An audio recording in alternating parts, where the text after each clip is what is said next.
Good morning, race fans, and welcome back to the Metro Ford Cup Series with the Old Bashers Racing League. Today, we're at the virtual Charlotte Motor Speedway. We're going to go 65 laps non-stop around the tricky road course.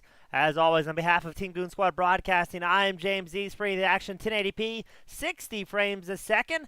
And tonight is the final night, or I should say morning more accurately, before we eliminate a few more drivers in our chase playoffs. After this race, we'll be whittling it down to only 8 competitors making it to the chase. Right now, single car qualifying is underway, and we're watching Robert Crisco in number 28 machine. But the big question today is, will Dwayne Mccarthur be able to go for the hat trick? He won earlier the week in the Old Bashers Racing League Truck Series, as well as the Xfinity Series. So going to be interesting to see if Mccarthur, the fast Canadian, can make it 3 in a row here today. But you've got the likes of Tom Ogle, Josh Robinson, and a few other very fast and talented drivers that are going to come out and see if they can dethrone Mccarthur here. And speaking of the chase playoff, right now, again, it's 12 drivers still in the chase, but we're going to whittle it down to 8th.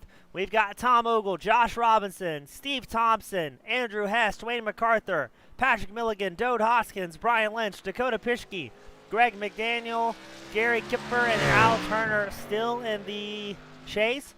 But honestly, it's anybody's guess who's going to make it to the next round, as there is about 30-40 points that separate 8th place Brian Lynch all the way to Al Turner, who's currently 12th in the points. So going to be interesting to see how things shake up here today, especially as the guys who come out in a Roval. This is one of those tracks and combo setups a lot of drivers not super comfortable with, but they're going to be out here regardless to put down the best lap times they can and try and get to the next round of the chase playoffs. This is round 33 of the season. Next week, for the first round of the playoff with 8 drivers, we'll be going to Texas Motor Speedway, Kansas Speedway, and then Martinsville. And after Martinsville, we're going to whittle it down to 4 drivers for the championship, where it will all be decided at Phoenix Raceway November 7th. So looking forward to that one as well. All in all, it's been a great season so far with the guys. A lot of clean racing. Probably one of the cleanest leagues that we broadcast each and every week. And let's see what Crisco is going to be able to do on his first time lap here today.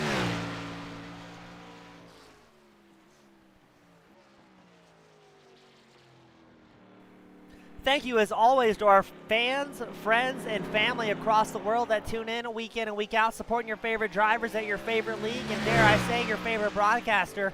We couldn't do it without you guys, and these racers go through after each round, and they watch the broadcast back, and let me tell you, they absolutely notice what fans are here cheering for them from across the world, and they truly appreciate it, as well as I. Crisco crossing the line for the first time, the only car to cross for the first time. Clicks off a 1 minute 32.42. In practice, it was Mccarthur, Ogle, and Robinson, our 3 fastest drivers. And doesn't look like we have too many rookies here for the Old Bashers Racing League. Those guys will be signified by their triple-digit number. We've got Dale Copeland in the number 100, and we've got Clint Rice in the 108 machine. Now, newer guys in the series are signified by that 3-digit number, and then once they prove that they can run with the big dogs and run clean, they will be awarded a 2-digit number, and then they will be able to qualify with the rest of the field. So you're going to see those 2 triple-digit drivers, Dale Copeland and Clint Rice, not putting down qualifying times here today. Look at this. Mccarthur clicks off a 122.82, and he immediately goes back to pit lane. He said, "That's good enough for me." Put it on top of provisional pole early on here.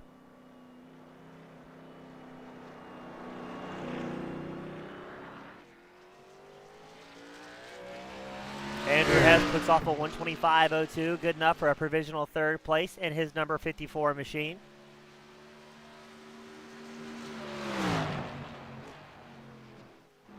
Let's check out and see what our fan favorite Gary Kipper is doing in the number 68 machine. Kipper always sporting the number 68 Reese's back Chevrolet. And we do have a Manufacturers Cup in play as well. Not quite entirely sure what the points are. I don't think they got them added up this week, but I believe it's Toyota out front, Chevrolet second, Ford in third. Steve Thompson clicks off a 126.79, good enough for fifth so far. Looks to me like the opening lap for these drivers seems to be the quickest. As we're getting ready to see what Kipfer can do in the number 68 machine. We got Ryan joining us today. It's race time, boys. Yeah, that's right, Ryan. Every Sunday morning, the Metro Ford guys coming out, putting on a spectacular show. Always a lot of fun at the Rovals or the road courses where these guys run. One, because we very rarely have full course cautions. Somebody has to really bend it out here. And two, it shows these drivers might have a few ringers coming to the mix. We've seen guys that are really good at mile-and-a-half cookie cutters. We've seen the short track pros. We've seen those that know how to play the gamble at Super Speedway. And today we get to see the drivers that know how to turn right and left. Current running order for qualifying: McCarthy, Ogle, Hess, Milligan, and Pearson rounding out our top five. Good to see Pearson with such a good qualifying in the number 22 Ford Mustang. He dropped a 126.58 for his qualifying time.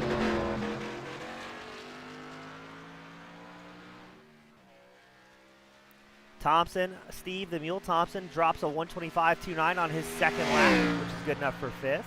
He's going to just slightly edge out Pearson.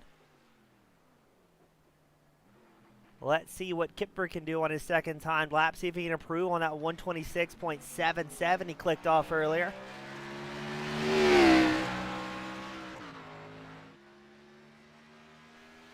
Only 11 drivers qualified so far. A little bit lighter field than we've seen in the past. Not sure if that's the Roval scaring some drivers away. From my understanding of the Truck Series, they had about 34, 35 drivers come out. Only about 20 here today.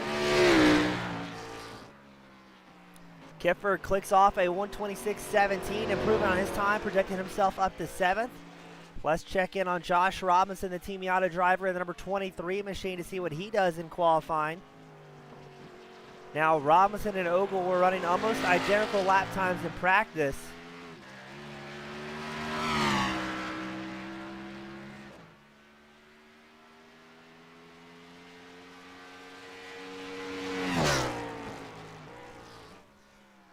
And let's see what Robinson can do on his first time lap. You can hear the aggression of the downshifts in these machines. Robinson clicks off a 123.11, 8/10 faster than Ogle, but not quite there to MacArthur in the number 97 machine. He's going to be about 3/10 back from your current pole setter. Let's see if Robinson can put down another flying lap here. Now, from my understanding, a little bit tougher for these guys to click off those fast laps on their second lap. It seems most of the drivers we're watching here today found their groove early on the first time lap of the day.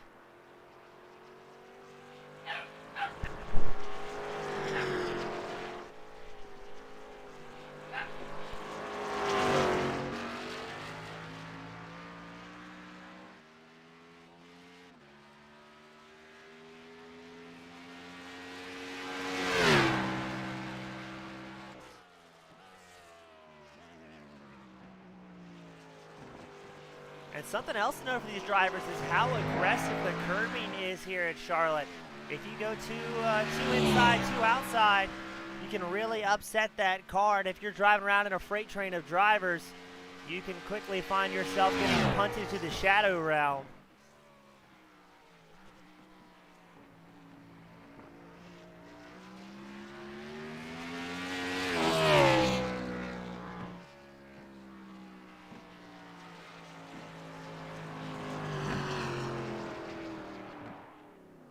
And let's see, Robinson with a 123.22. He's about 1/10 off of his fastest lap, so he will not get a chance to beat MacArthur in qualifying.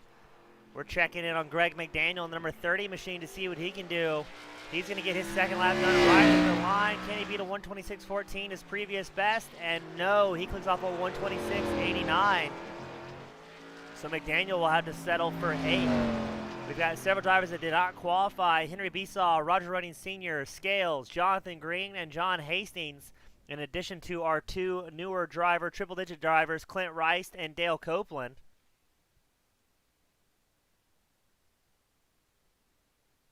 And that is going to do it for qualifying here today. Dwayne Mccarthur, the man to beat, once again puts it on pole. And let's go ahead and take a look at the grid order today. Starting on pole, Dwayne Mccarthur, the fast Canadian, in the number 97. Josh Robinson starting second in the 23. Tom Ogle starting third in the number 11 machine. Andrew Hess in the 54 starting fourth. Patrick Milligan in the 18 starting fifth. Steve the Mule Thompson in the 67 starting sixth. Jess Vaught in the number 10 starting seventh. Greg McDaniel in the number 30 will be starting eighth on the grid. Gary the Elf Kipfer starting ninth. We've got Bruce Pearson in the number 22 starting 10th. Brian Lynch in the number 15 starting 11th. Dean Gear starting 12th in the 92 machine. Cycle it back, and we've got Todd Bosworth in the 42 starting 13th. Robert Crisco in the 28 starting 14th. Copeland, Mr. Dale Copeland, one of the three drivers, and the number 100 starting 15th. Clint Rice in the 108 starting 16th. Roger Running Sr. in the 71 starting 17th. We've got Henry Besaw in the 26 starting 18th. John Hastings in the 32 starting 19th. Scales in the 8 starting 20th. And then Jonathan Green and the number 37 machine. He will round out our 21 car grid here today as we get ready to send him out for 65 laps at the Roval, guaranteed to be a good time. Estimated fuel window for these guys is about 33 to 38 laps that they can make on a tank of gas.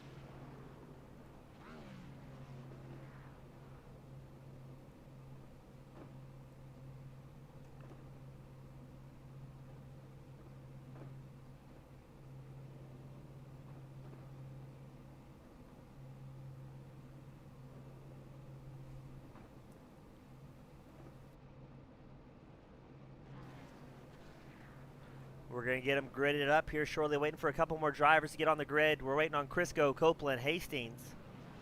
Does not appear they're going to make it to the grid in time. May opt to start from pit lane. Not sure if that was a strategy or what it may be. We'll take them for one warm-up lap and then send them out.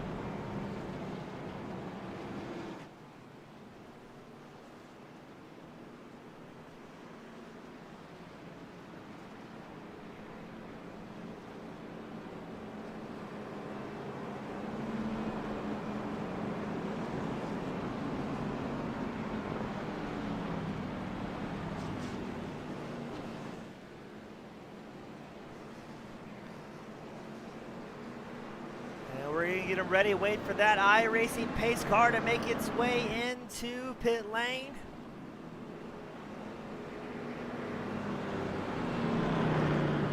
We got Ryan Seneker, he's here on number 22, I believe that's Bruce Pearson. Yes, it is. Pearson qualifying, I believe, 10th here today. Good seeing Pearson. We broadcast multiple leagues that he runs in, and always a very well-spoken guy, a clean racer. Hope to see him do well here at the Roval.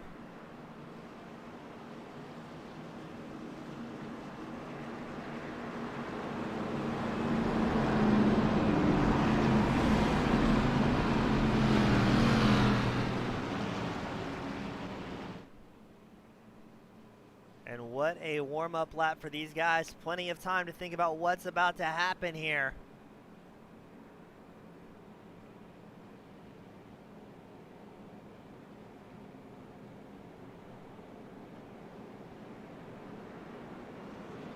Several of the drivers opting not to have any business going through the chicane on the formation lap. Just taking the quick way around. No curving there that they're going to have to fight with.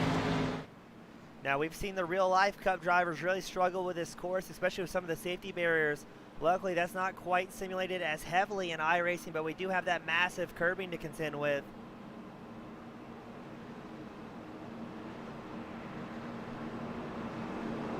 Let's see what McCarthy and Robinson can do on the front row here today. The safety car comes down pit lane.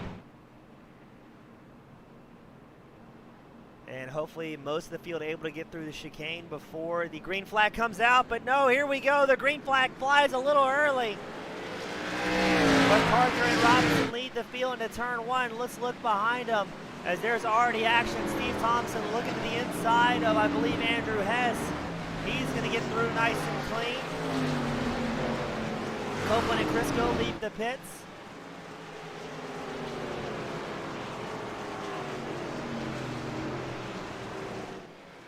Up front, it's McCarthy, Robinson, and Ogle. We've got Last Ditch Racing and two Team Miata drivers leading the field here. Steve Thompson and the number 67 machine is going to try and catch up to give some support to his good friend McCarthy. While McCarthy is going to do everything in his power to put down some hot laps here and get away from the mess behind him.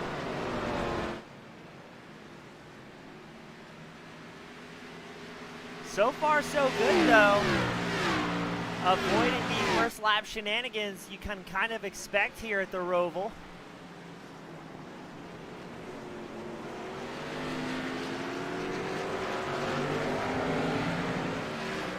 As Thompson is charging through the field, he's caught up in the back bumper of the oval in third place. Behind Thompson, you've got Hess, McDaniel, Pearson running 5th, 6th, and 7th.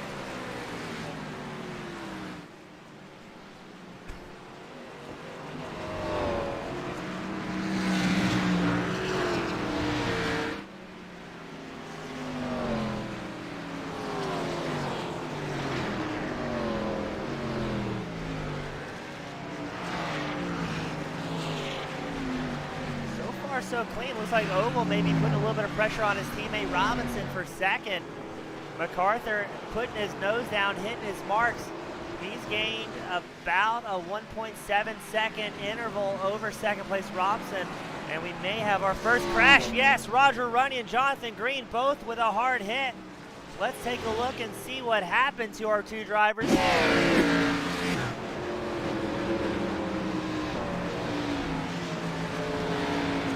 Like Runyon may be involved in a self-spin. He does. That's a terrible place to crash. Green with nowhere to go just gets into Runyon.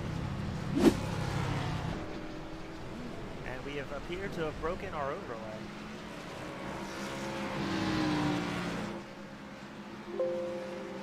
Try and get that updated for our viewers at home. But what an early night. This is one of those tracks that you do not want to have problems at, because if you send that car careening around, you can very rapidly find yourself in big trouble.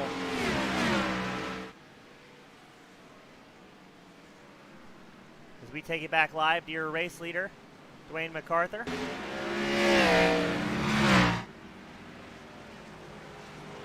Still holding on. He clicked off a 125.03 his last time by. Robinson with a 124.39.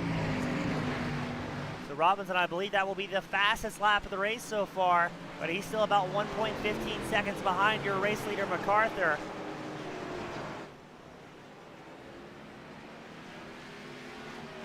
Runyon had to bring it back down pit lane in the number 71, facing pretty substantial damage. Green and the number 37 opts to stay out and drive through it. He's going to try and make it to his next pit stop. Current hard charger on track is Rice in the 108 Exxon back Chevrolet. He is up 4 spots from where he started in 16th here today. And he's trying to chase down Dean Gear and Gary Kipper running 10th and 11th. Good to see Rice out here running with the Metro Ford guys.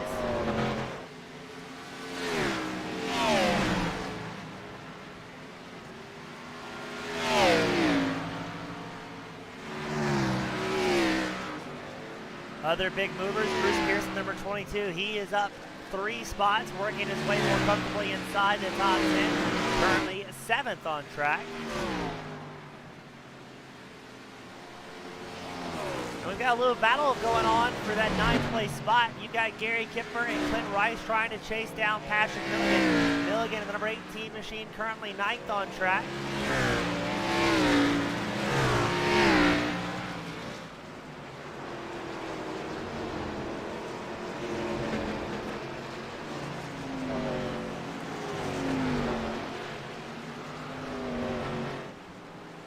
As now McCarther up front in a groove, he clicks off the fastest lap of the race on 124.25. Holding about a 1.6 second advantage over Josh Robinson and Tom Ogle. Now again, if you're just tuning in, McCarther, he runs pretty much all the events here at the Old Bashers Racing League. But he is looking for the hat trick. He won the Truck Series here at the Roval. He won the Xfinity Series at the Roval. And now he's looking to make it 3 in a row with the Metro Ford Premier Cup Series. These guys run every Sunday morning.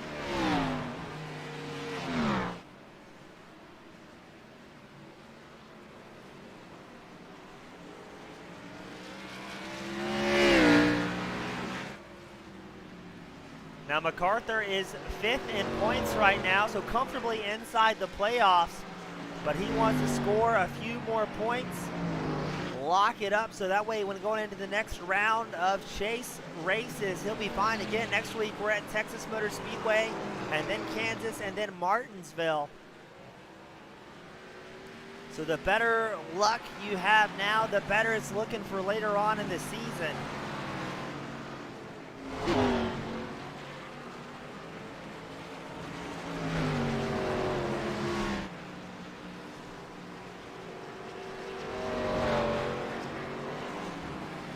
Check a little bit further back in the field. Bruce Pearson doing his best to chase down Jess Vaught. About 1 second separating these two drivers in the battle for 7th. Jess Vaught in the number 10, qualified 7th, still in 7th. Pearson's up 2 spots here today.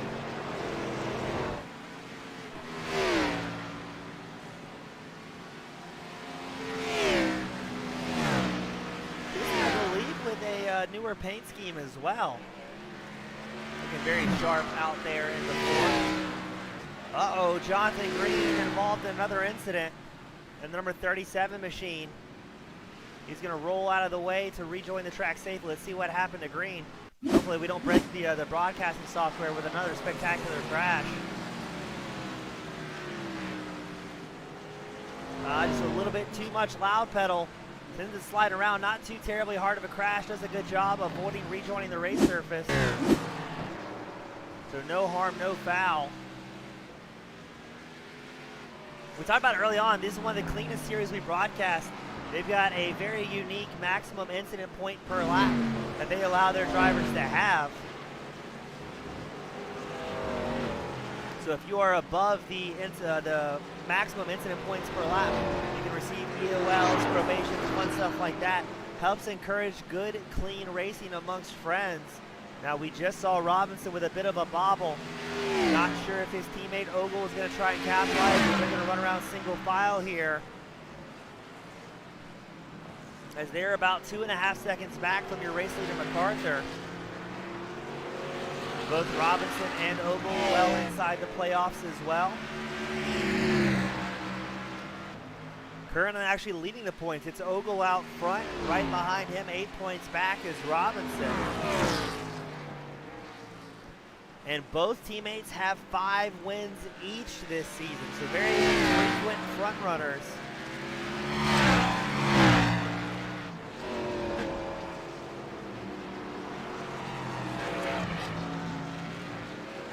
Now our last road course was back August 8th, where Josh Robinson was able to bring home a win with his teammate Tom Ogle in 2nd, and Steve Thompson in number 67 rounded out the podium there. So not quite sure what it is that makes McCarther so comfortable here in Charlotte compared to other road courses, but it seems to be working well for the number 97 machine.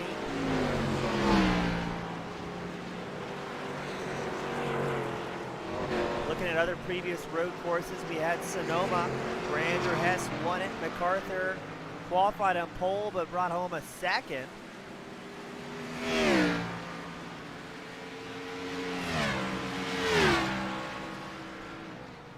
So that's the good thing about racing with such talented and equally paced drivers. It's really anybody's guess week in and week out. Some drivers come out here in the Metro Ford Cup Series and feel a little bit more comfortable depending on the track, but always good racing across the field. As we cycle it back to the battle for 16th, Bosworth, the number 42 machine, is trying to catch Scales, the number 8. Scales is up 4 spots while Bosworth is back 4 spots.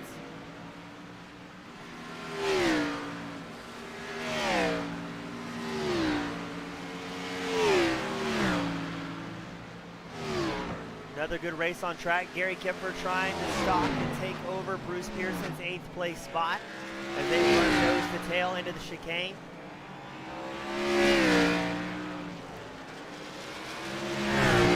And a fun tidbit of information for the Metro Ford Cup Series drivers, I guess the series as a whole. These guys will frequently max out the temperature for a round to purposely make it a bit of a driver's course no matter where they're at. Makes it a little bit looser and a little bit more exciting to drive on. And you've got to be very careful with your throttle and brake inputs because of how hot and almost greasy the track is. It just takes a single mistake like we saw Green make earlier to send it back in, sliding around.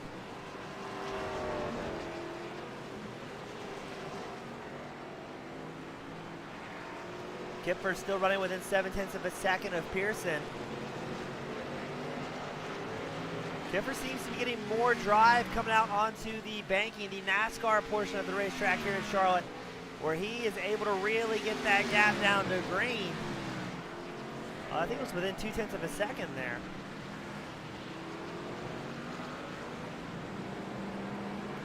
Excuse me, Pearson. Pearson has a bit of a bobble. Well, let's see if Kipfer can capitalize. They're going to go side by side around the banking. Patrick Milligan, the number 18 Ford F-150. He's watching this battle unfold as well to see if he can stick a nose in. That will allow Kipfer to take over 8th place. Pearson will move back to 9th. Milligan, who had a bit of a rough start trying to catch up. Dale Copeland, the number 100 machine, also in this Congo line of drivers.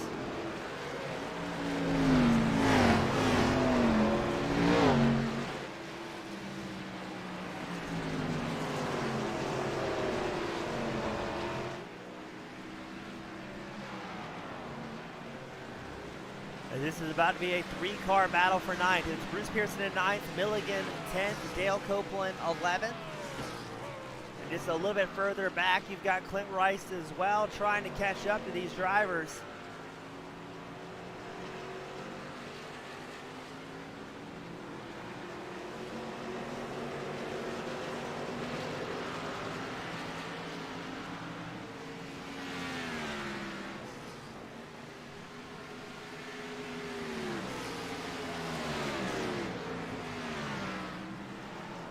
Seems like Pearson very strong on the infield section, but doesn't quite have the drive out of that final corner onto the oval. And that's allowing guys such as Kipfer, such as Milligan to gain some time here. As here comes Milligan to the inside of Pearson. He's going to make the inside and maybe slot up in front of the number 22 machine, but no, they're going to go side by side into the chicane. Here comes Copeland as well in the number 100 machine. He's going to get pushed a little bit wide. And that's going to hurt his drive on the start-finish line and allow Clint Rice to interject himself into the party.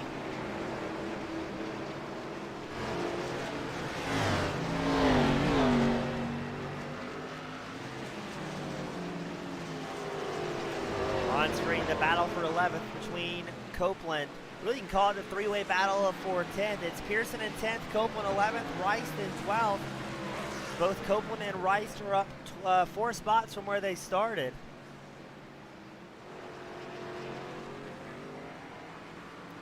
Milligan, after cutting through traffic, has extended his gap over Pearson to about a half a second. But watch this. This is where we're seeing guys really gain some ground here, getting the most amount of drive possible out onto the banking. Copeland looks to the inside of Pearson, thinks better of it, checks up to try and get a better drive. Pearson launches it over the curbing. He's going to push wide. Copeland's going to get through nice and easy. Rice checks up to avoid getting into Pearson. Maybe misses a shift there, and that's going to allow Pearson to get about a 3-second gap and a chance of reprieve. Up front, it's still McCarthy and the number 97 machine. He's got about a 2-second gap over Robinson and about a 4-second gap over Ogle.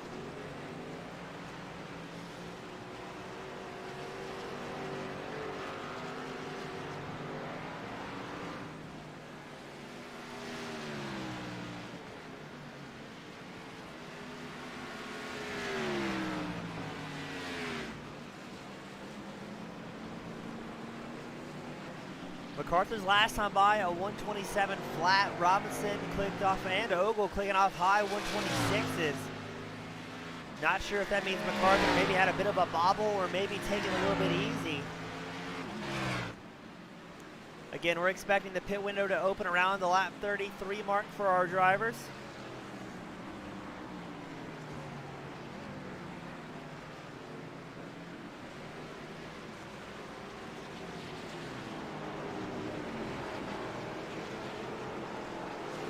And McCarthy hanging out the back end.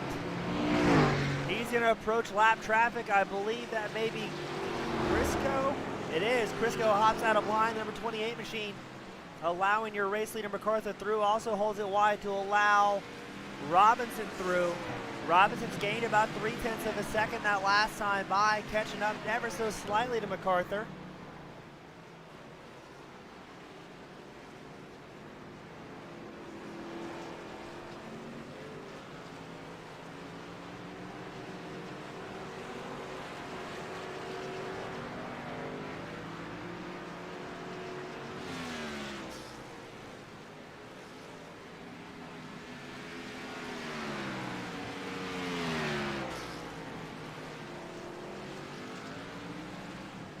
Looks like McCarthy gained a few more tenths there. He's extended his lead to about 2.3 seconds over Robinson as they head back out onto the NASCAR portion of the circuit.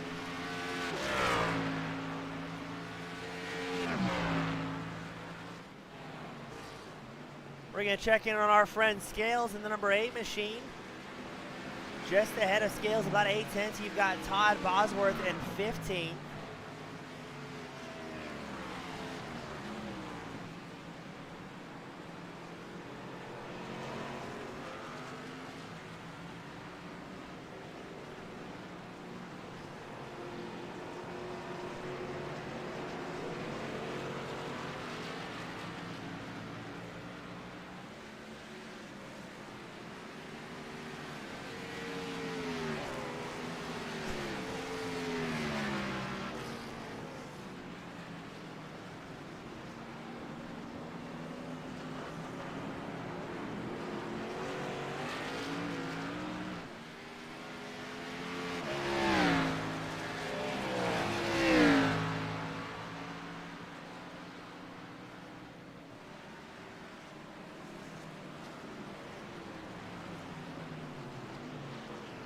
Looks like Scales still trying to catch up as he has a bit of a bobble into the chicane. Jonathan Green has another incident as well, just not coming to grips with the road course, unfortunately. Let's see what happens.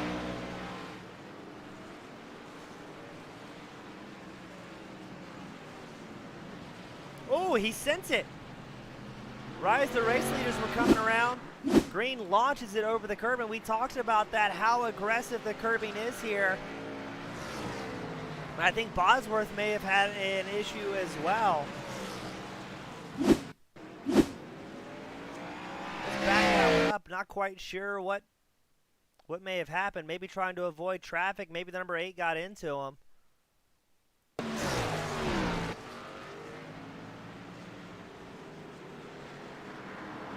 No, that was all on his own. Bosworth just came in a little bit hot in that chicane and took an alternative line through there.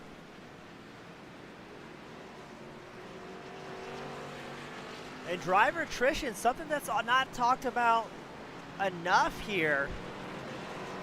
Because when you're running 65 laps, so that's an estimated race of about an hour and a half for these guys,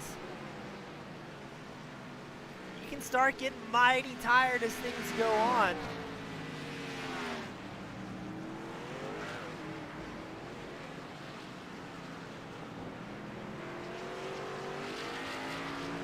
And that's when the mistakes, the bobbles can happen to these drivers.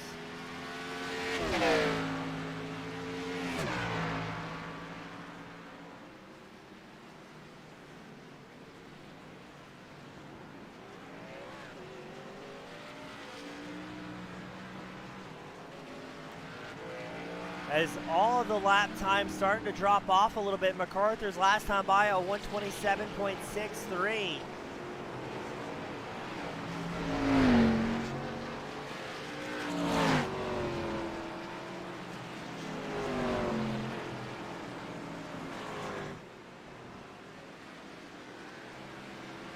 That will be a mix of tire wear and attrition for these guys. But McArthur and Robinson in a league of their own here. McArthur is about 2.5 seconds ahead over second place Josh Robinson. Josh Robinson comfortably in second in the number 23 machine. He's about 11.2 seconds ahead of third place and teammate Tom Ogle. The field getting pretty stretched out here except for Clint Rice and Bruce Pearson that are still running very close. You've got Pearson, the kind of the veteran here. And you've got Rice, a newcomer to the Metro Ford Cup Series. Signified again by the triple-digit number.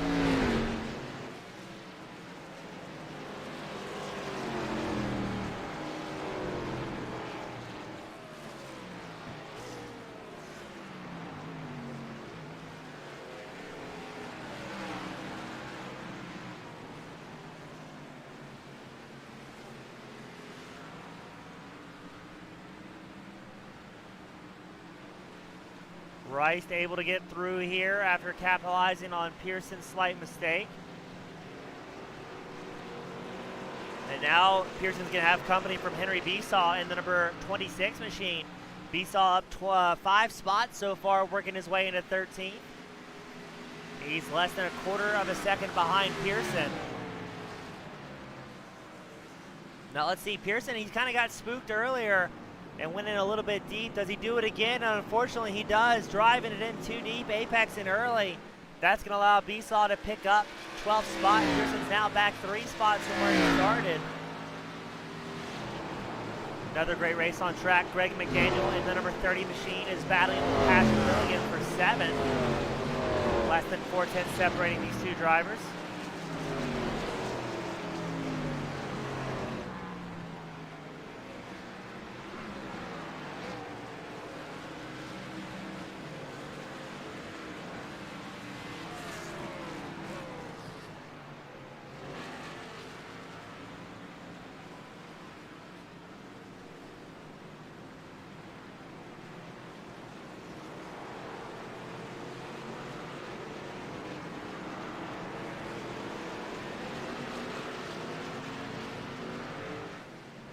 As both these drivers cutting through traffic here.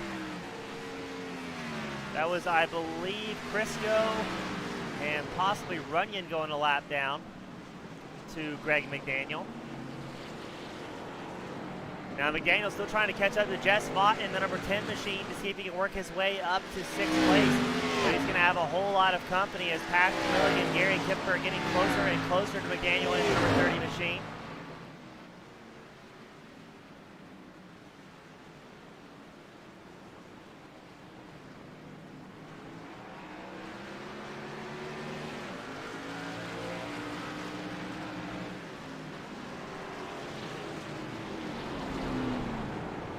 Oh, here we go. That was right in time. Roger Runyon has problems. Lawn darts it into the outside wall in the number 71 machine.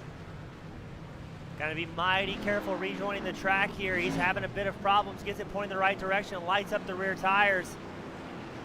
Thankfully, nobody else comes through. Oh, Runyon still holding on to it. Might have foiled the tires there. Holds the outside line.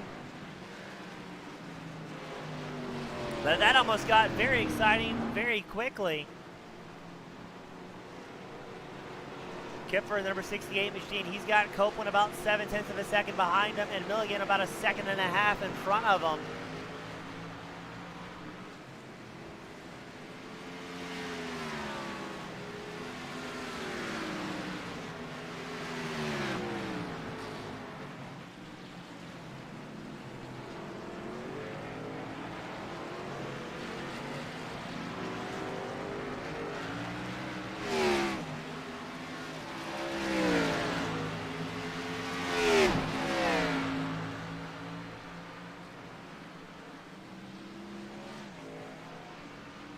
Let's see if Kipfer is going to be able to catch up to the number 100 machine of Dale Copeland. Looks like Kipfer may have had a bit of a bobble there, not getting the drive out onto the banking that he wanted. He's gaining, no, he's actually lost about half a tenth there trying to chase down Kipfer. We're going to go just a little bit further ahead to Milligan, the number 18 machine, putting the pressure on Mcdaniel in the 30.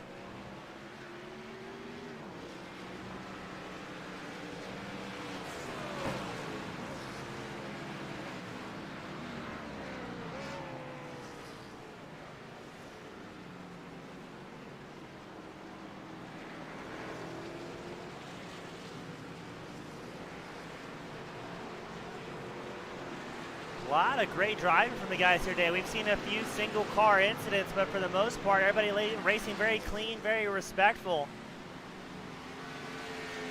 We are watching the battle for 7th out on track. It's Greg Mcdaniel, number 30, and Milligan in the number 18 machine.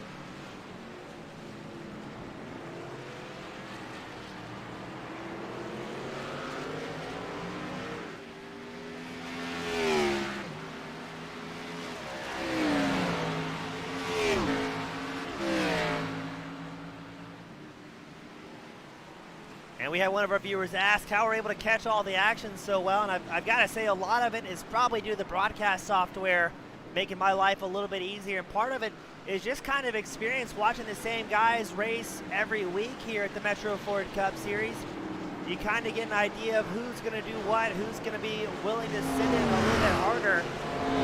And the broadcast software also shows us the splits as well. We're going to pull up the live timing and scoring tower on the left side of your screen, so you can see where your favorite driver is, and it will also show the time difference amongst the drivers.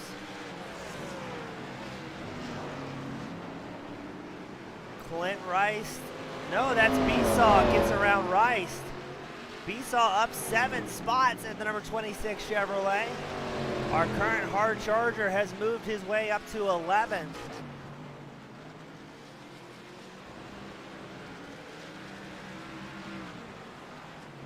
We've got about 13 laps before we're estimated for our first fuel window to open for these guys. It is a one-stop scheduled race. There are no stage breaks here for the Metro Ford Cup Series. Just good old-fashioned hard racing.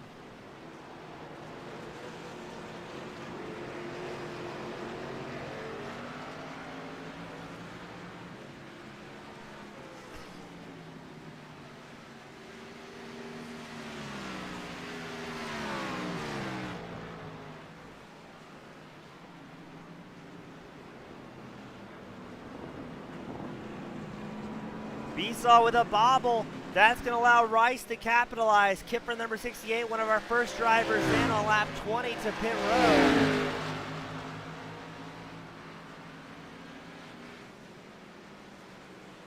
He's the only driver so far to make a scheduled pit stop. Didn't see Kipper take damage anywhere, so I'm assuming it's a planned stop.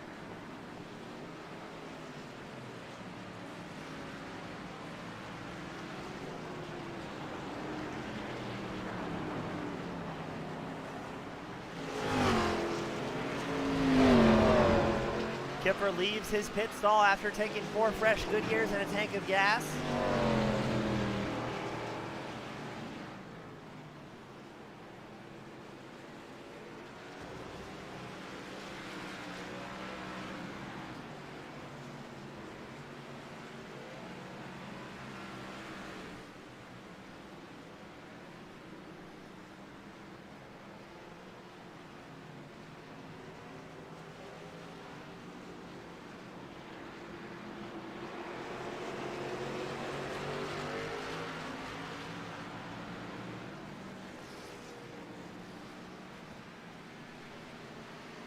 Besaw about to deal with lap traffic. That's Crisco just ahead.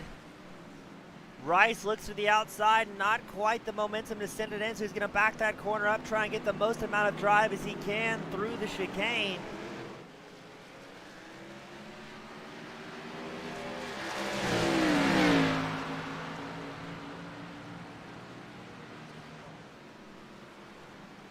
Not quite getting the drive that he wanted out of the corner. He will have to sit behind Besaw just ever so slightly longer. They'll allow Besaw to extend his gap to about 0.3 of a second. Besaw doesn't get the drive he wants. Here comes Clint Rice in the draft. Diving it deep into turn one. Who's going to be able to get the most amount of power down going to the infield here in Charlotte? They both step out in the back ends. Rice pushes a little bit wider than he may have planned to. And these Cup cars, with how much power they put down on the slippery track, it is a game of throttle control for the entire duration of the event.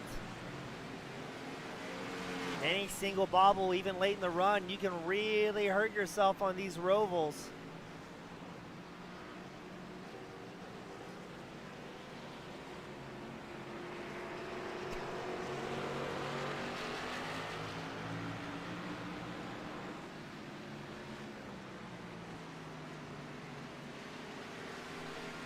Looks like Besaw is going to hang on to a little bit longer, still holding about a half-second gap over Rice.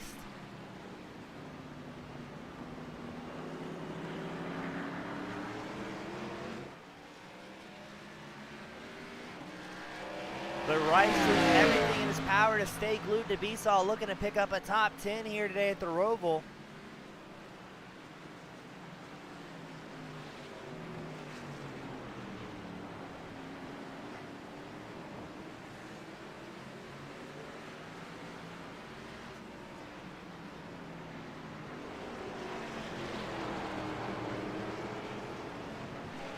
And look, both Besaw and Rice stepping the back end out, coming through turn one.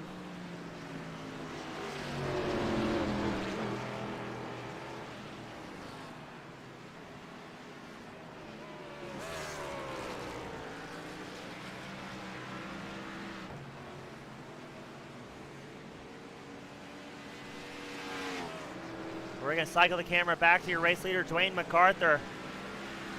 Mccarthur looking good here. He's about 8 seconds ahead of second place Josh Robinson.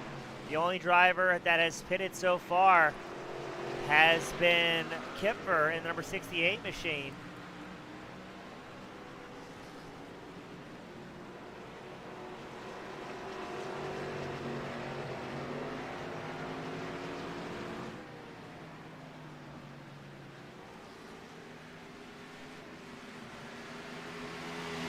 McArthur's last time by a 128.93. Robinson with a 129.75 and Ogle a 130.79.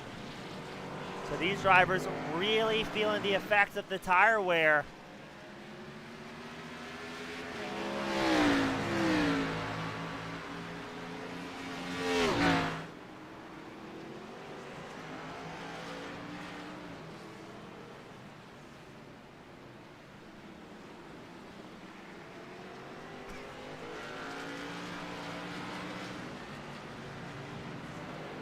My apologies in advance, too, if you guys happen to catch a cough live here on the air. Still battling the effects of COVID, so I'm making liberal use of the push-to-mute function here in my broadcast software. Because nobody wants to hear a broadcaster hacking in their ear for 65 laps.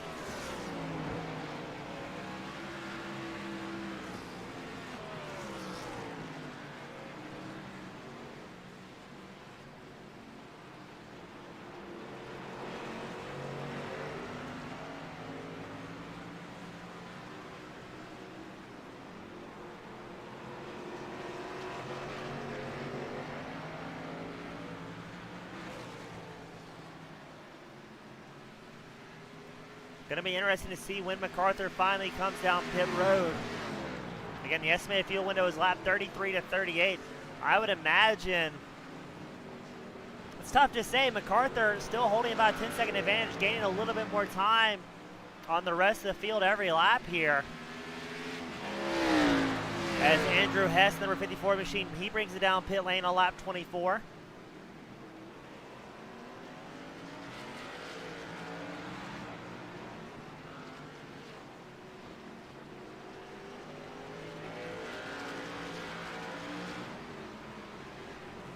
Ogle has also pitted on lap 23.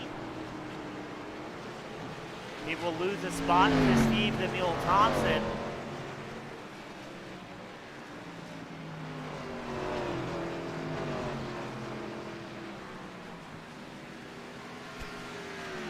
Milligan still trying to catch up to Jeff Spot. Milligan, who had a rough start, he's back up to 6th, only down 1 spot from where he started. So Milligan, a veteran here at the Metro Ford Cup Series, he knows what it takes to have a long run car. And this is really the perfect chance to show that. A race with no stage breaks, no full course cautions, is a game about keeping those lap times as quick as you can over the long run, not so much coming out and putting a world record lap time down.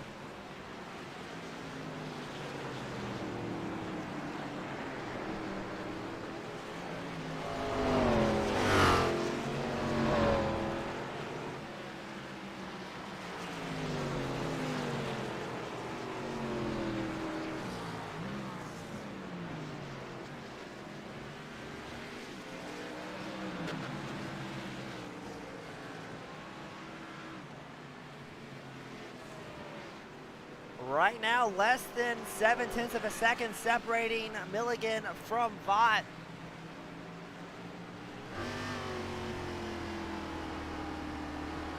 Both drivers trying to set up the outside NASCAR. It's one of those games. It's all about putting down the quickest lap times, getting the most drive you possibly can out of the corners.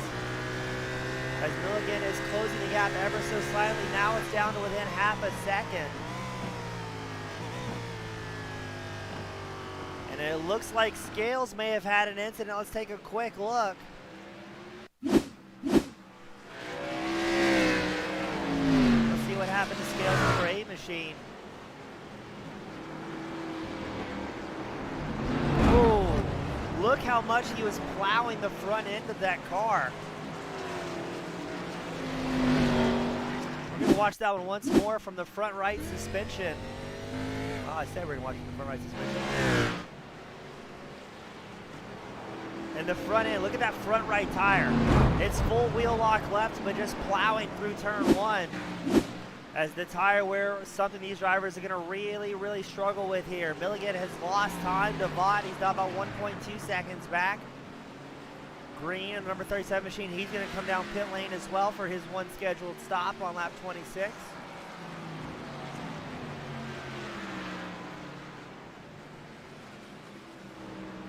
Mccarthur out front has extended that gap to about 12 seconds to second place Josh Robinson.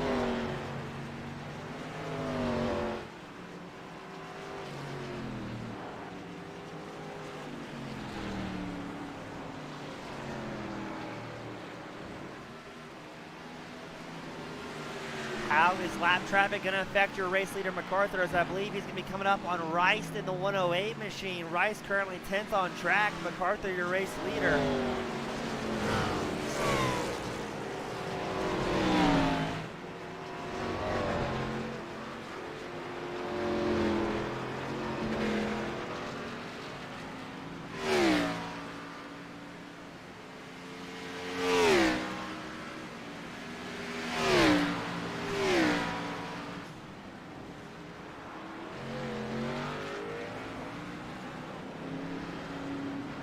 Mccarthur has gotten around Kipper, the number 68 machine. Kipper 1 lap down after pitting on lap 19.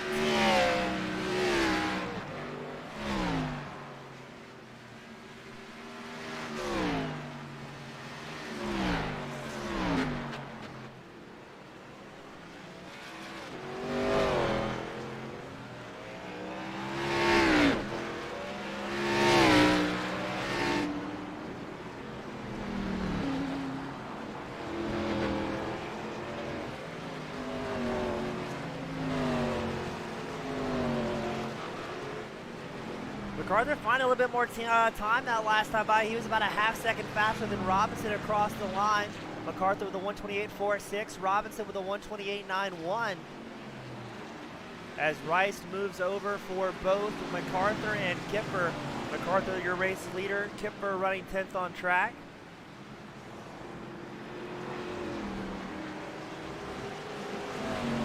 But I'm not sure if Rice realizes he just gave away a position. Kipper and Rice are on the same lap here.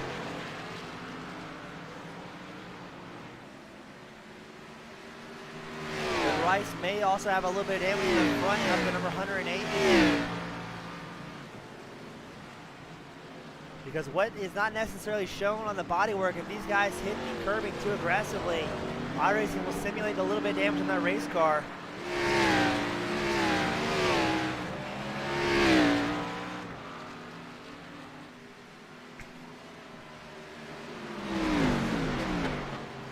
We are 28 laps in.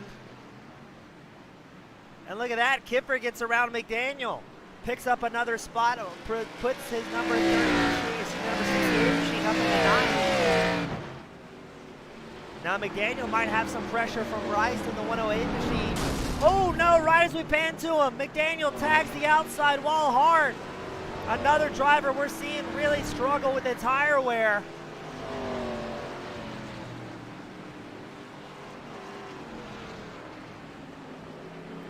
Watch that one once more. Poor Mcdaniel really plowed that outside wall.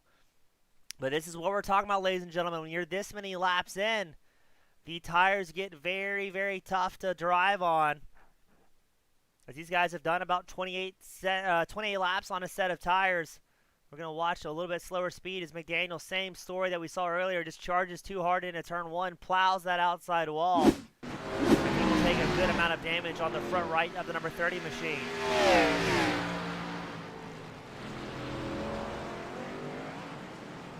That has allowed both Rice and Besaw to take over 10th and 11th place here.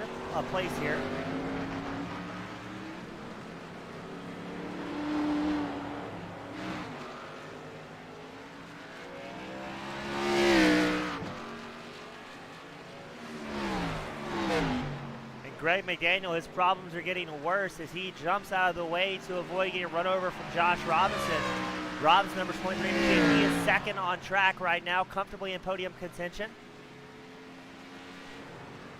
As we have another race forming up between Tom Ogle and Steve Thompson. Ogle has taken back over third spot with those fresher set of tires. Ogle came in a lap 23.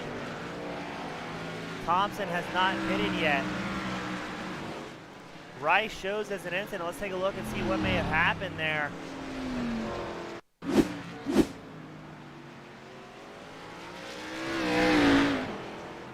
Are we going to see that same turn one heartbreak we've seen so many other drivers? We are. This goes in a little bit too deep, tags that outside wall, and gets some damage.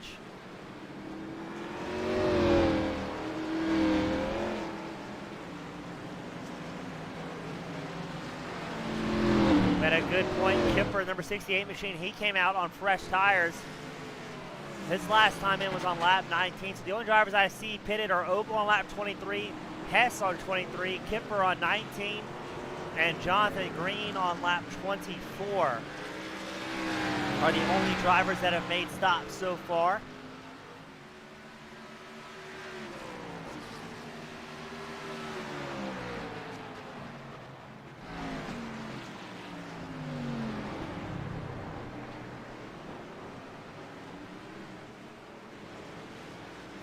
As we are almost to the halfway mark here today. Still great racing across the track.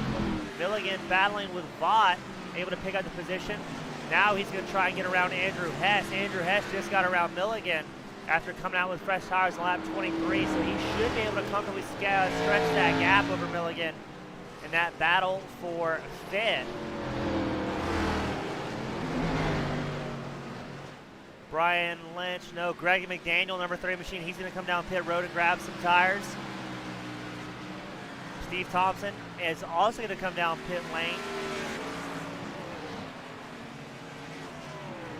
Going to be very interesting to see what the winning tire strategy is. Right now, your race leader, McCarthy, he is still out on 31-lap old tires. And it currently has about a 16, 17-second advantage over second place.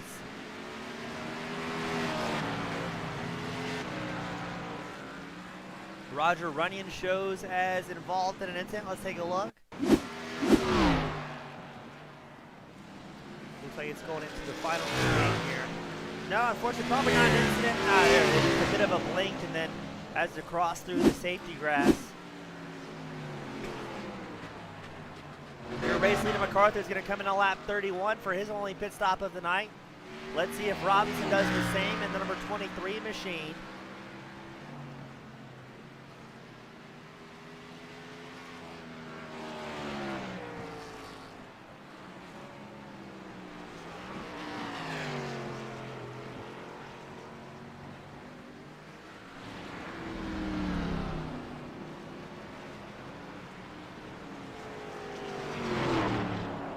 Robinson's going to stay out, trying to get a little bit of advantage over McCarthy. Green involved in another incident, having a rough night here at the Roval. Let's see what happened, number 37 machine. Oh, that is going to be a violent crash. Tokyo drifts it through the chicane, gets completely airborne before drilling the outside wall. Thankfully, no other drivers involved in that one, as he's going to park it, take a tow back to pit lane. But that was an absolutely violent crash.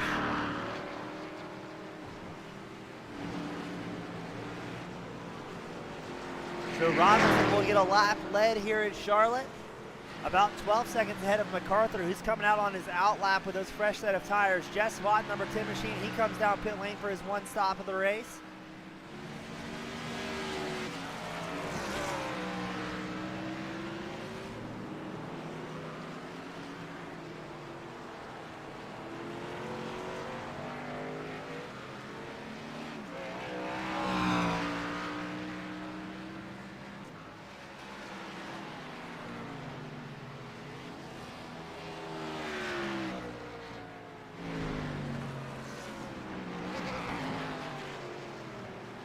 Are we going to see Robinson come down pit road now?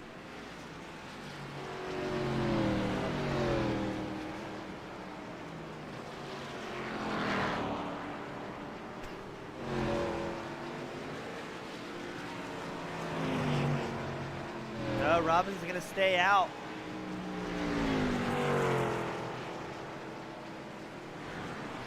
Jess Vaught, the number 10, going to do his best to stay on the lead lap here.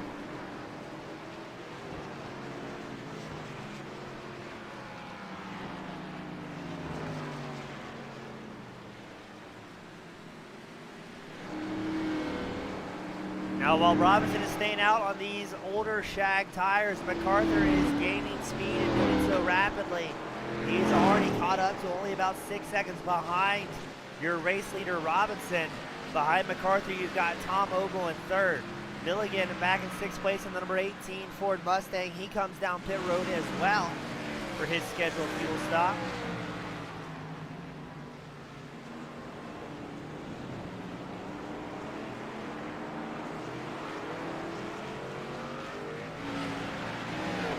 Good to see Daniel Beauchamp, the world-famous radical racer, joining us here in the grandstands today. Beauchamp will be racing a 3-hour endurance race with one of his, unfortunately, slower teammates, but should be a good show later on. Not sure if we'll be covering that one live on the Continuous Squad channel or not. That one may be put up on our Twitch channel if time permits.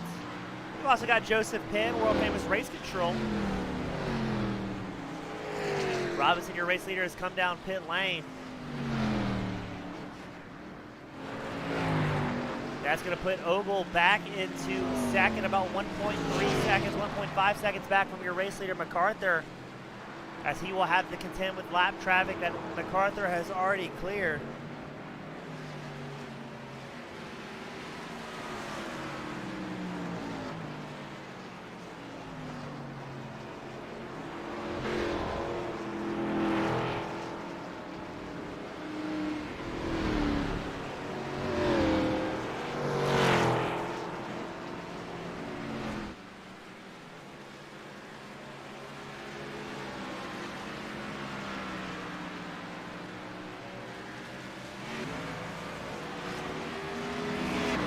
is Ogun going to be able to catch up here? He's going to be on significantly older tires than McArthur, as Ogle came in on lap 23, McArthur came in on lap 31. We are past the halfway mark here today.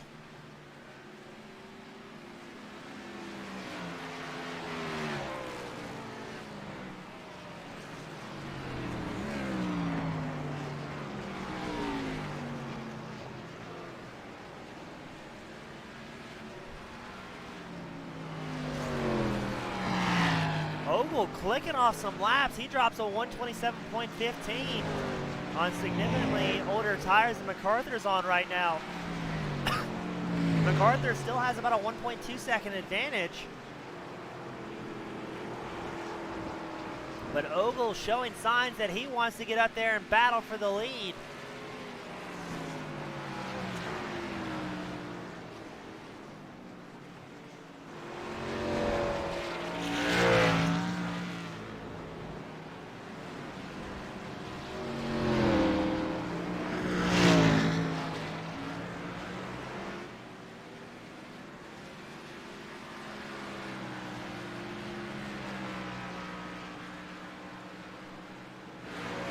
McArthur, though, maybe getting those tires up to 10, but starting a hot lap as he's extended his lead to almost 2 seconds over second place Ogle. Now, both these drivers in a field of their own. It's McArthur 2 seconds ahead of Ogle, and then third place behind Ogle, you got his teammate Josh Robinson 28 seconds back. Still a great race on the circuit, though, as we watch Jet Spot and the Tip Machine challenge Milligan and the 18 for 7th place.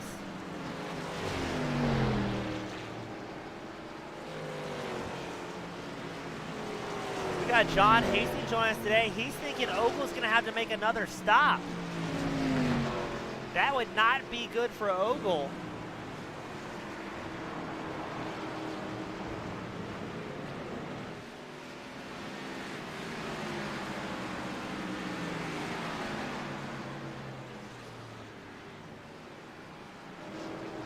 Now the estimated fuel window for these drivers was about 31 to 38 laps is what the pit lane reporter told us coming into tonight's broadcast. Excuse me, 33 to 38 laps fuel. So let's do some napkin math up here in the broadcast booth. I've got to agree with Hastings here. Ogle may not be looking good for a one-stop race.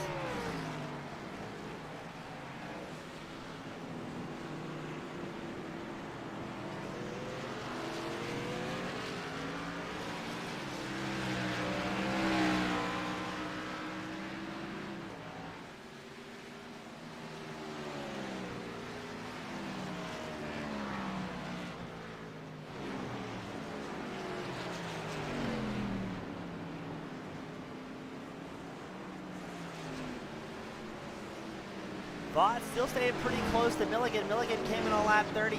Vaught came in on lap 31. I believe the entire field has pitted so far except for Dean Gear and the number 92 machine who's running 17th out on track.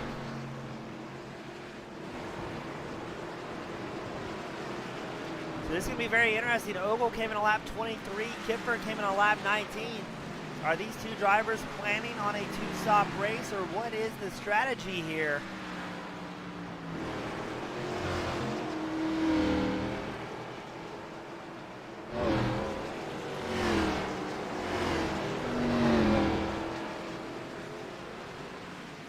As I believe we've had one driver retire, Jonathan Green, number 37. John Hastings appears to be a DNS tonight in the number 32 machine. Other than that, we've got everybody out on track still running. 8 drivers on the lead lap after the pit cycles have shaken out. So another driver that came in lap 23, Andrew Hess, currently 5th, may not be able to make it to the end here.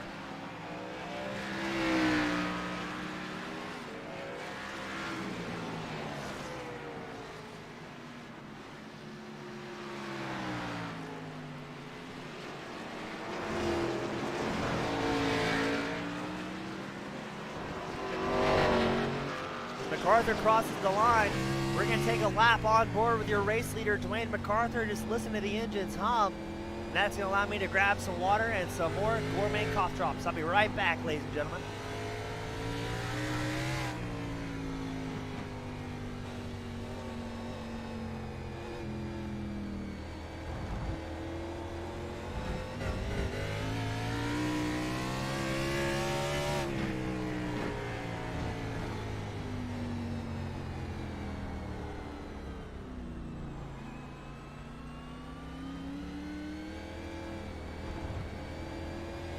We're going to interrupt our cough drop and water break as your race leader, Dwayne Mccarthur, narrowly stayed out of trouble, avoiding Jess Vaught that spun. Let's watch that one once more because my, oh my, was that a close one. So we're watching Jess Vaught in the number 10 machine, who is running 8th on track before this incident.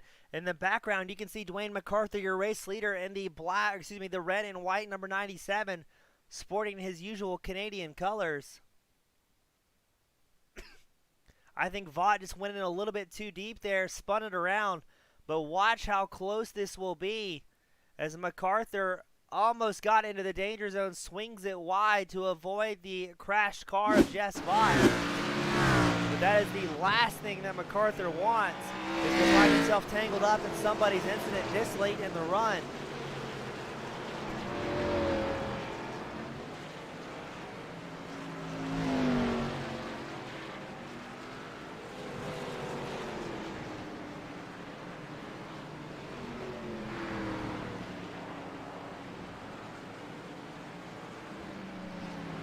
That allowed Oval to catch up slightly to Mccarthur. We're getting it down to about 5.5 seconds.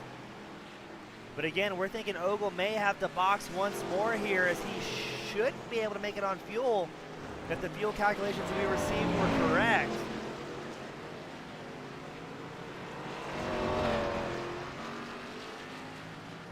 In theory, that should allow Robinson to take over. But I believe Hess may have been involved in an incident as well. Hess, number 54 machine, let's take a look and see what happened, as now he's going to have company with more lap traffic.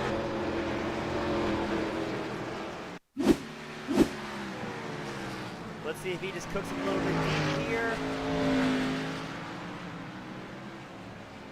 He does through the chicane. He'll get a slowdown penalty, allowing more lap traffic to make their way around. A little bit of a bobble from Hess. He's still able to hold on to 5th place. He's about 20 seconds ahead of Gary Kipfer in 6th, and about 11 seconds back from Steve the Mule Thompson, who's running 4th here today.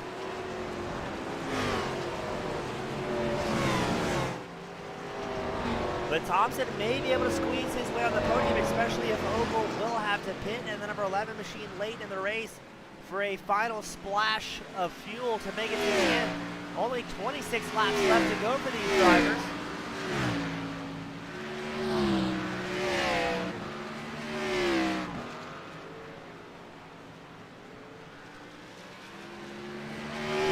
Crisco cooked it going into the chicane, able to hold on to it. I think a lot of the drivers out here today are kind of in survival mode for the Chase playoffs being at a Roval. Doesn't matter if you're comfortable on the track or not, those points are going to pay out as they're normally going to pay out. So they got to come out here, try and salvage a race, and hope some of their friends may be having a worse night. Again, this is the final round before we whittle it down to 12 drivers.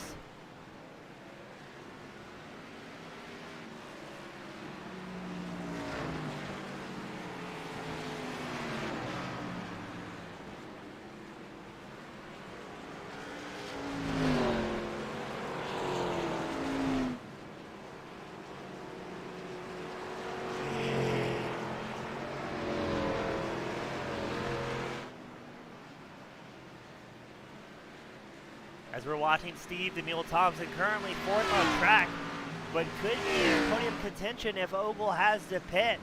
Thompson came in on lap 30, so he should be able to make it to the end on fuel here.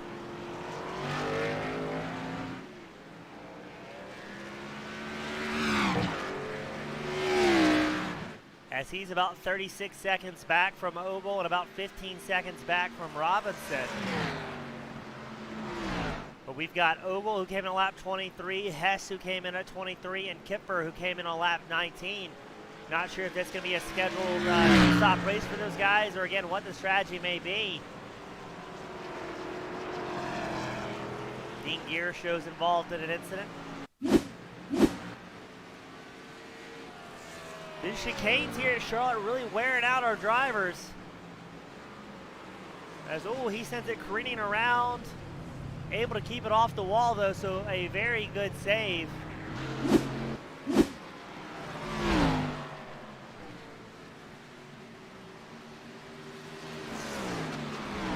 Pearson trying to catch up to Bosworth in the number 42 Ford Mustang. Bosworth may have slowed down ever so slightly to allow McCarthy to race here through. McCarthy having a whole lot of traffic to cut through, and now he's behind Milligan. So Milligan is in 7th place, so that shows just how fast the pace is for McCarthy.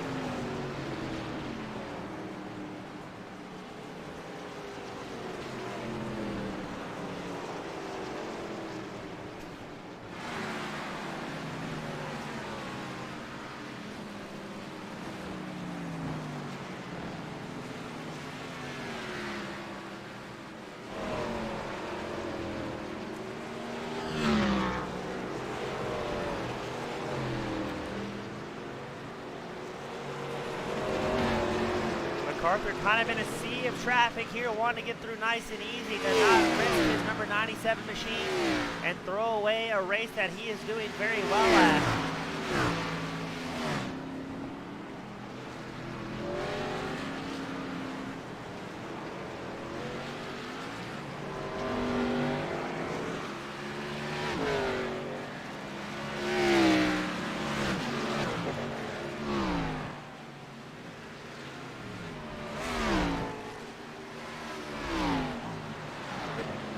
Gary Kipfer comes down pit lane for his final stop, so he is going to make it a two-stop race. Looking at that fuel indicator and saying, oh no, it's time to come in. Got John Hastings still joining us. He's saying it's going to be close between the 68 and 11. Fresh tires versus one pit stop.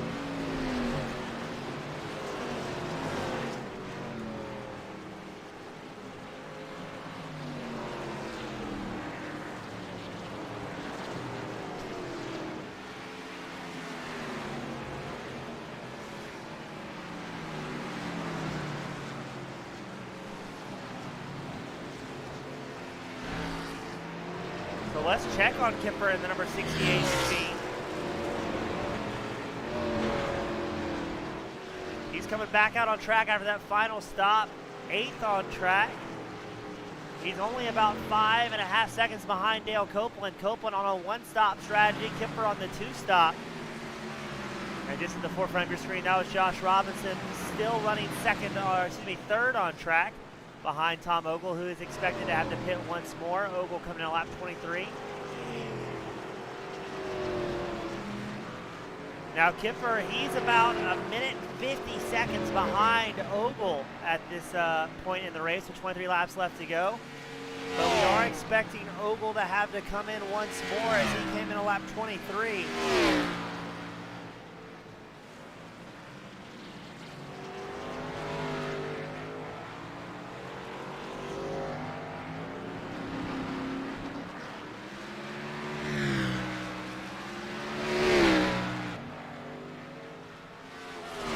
Yes, Tom Ogle is going to come in with 20 laps left to go on lap 43, excuse me. This will allow Kipper a major chance to gain some ground here today.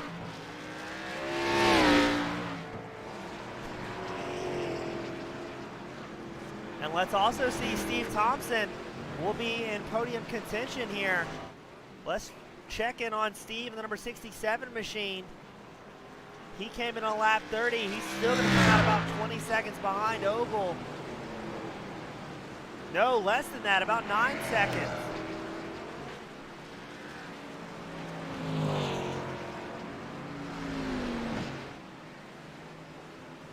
But Ogle's going to be coming out on fresh tires as well. Now Ogle 7 seconds ahead of Thompson in 4th, about 13 seconds behind Robinson. Will the two-stop gamble work out for Ogle and allow him to take over second place from Robinson? Ogle in the White Claw Pumpkin Spice Back Toyota Camry number 11 machine. But how is the tire wear going to affect these drivers? Last time by, Robinson with a 126.68. The fastest these guys are clicking off is mid to low 124s here at the Roval. So Ogle needs to be about a half second or 7/10 of a second faster per lap for the remainder of the race to make a move at Robinson at the end.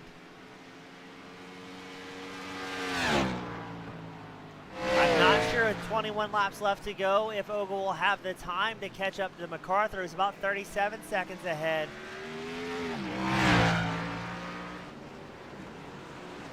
So let's see now what Ogle can do on his first timed hot lap with those new tires. That was his out lap that showed us a 146. So not quite accurate. His pit lane was included with that.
Finding some time, now only about 9 seconds behind Robinson. His last time by, his fastest lap of the race with a 1:24.08.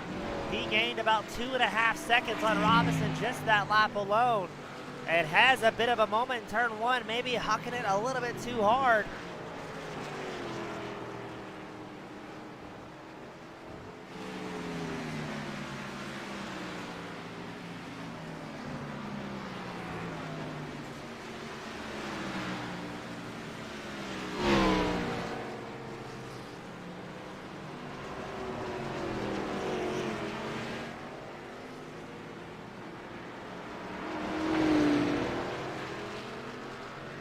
Ogle cutting through traffic. He's about 8 seconds behind Robinson with 20 laps left to go.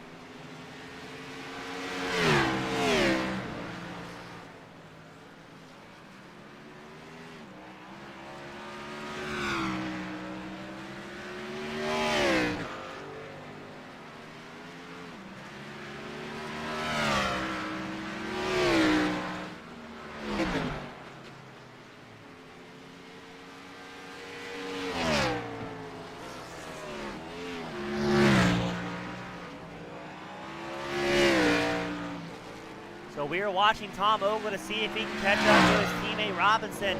The two teammates on different strategies here today.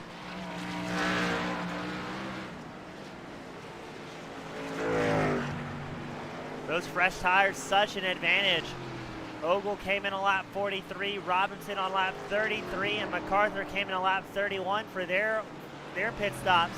Now Mccarthur and Robinson on a one-stop strategy, while Ogle played a bit of a gamble with the two-stop. And it's always cool at the Metro Ford Cup Series seeing these different pit strategies really come into play. We've got Song join us in the spectator booth as well today. Always good seeing him.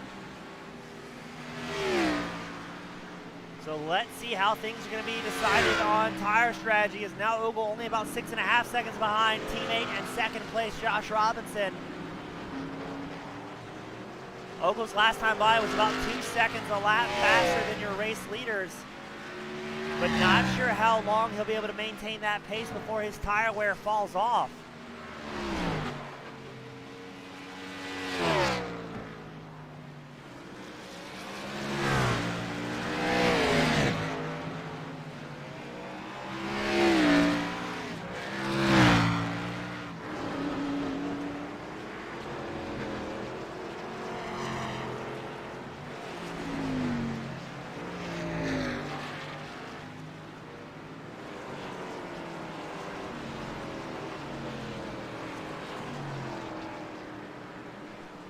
Ogle in a good spot here, now only 4 seconds back from Robinson.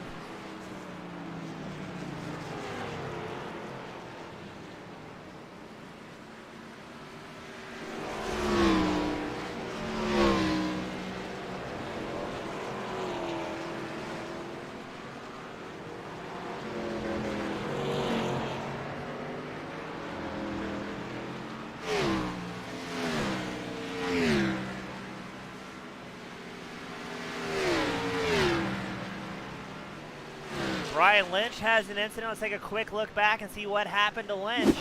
Lynch, the number 15 machine. Looks like he goes in too deep and then has a massive blink and does not rejoin the circuit until much later. So I'm assuming iRacing picked him up as crossing the infield there.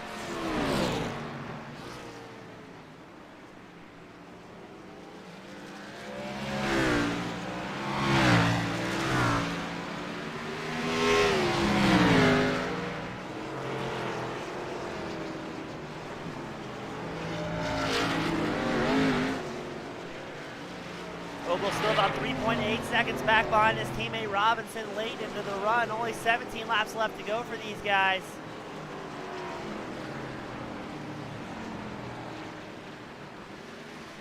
John Hastings making a great point now. Ogle can see his teammate number 23 machine. As a broadcaster and a racer, I can confirm once you have that rabbit to chase, things get a little bit easier, but man, does Ogle have a lot of traffic to cut through, and now he's got Crisco just ahead of him.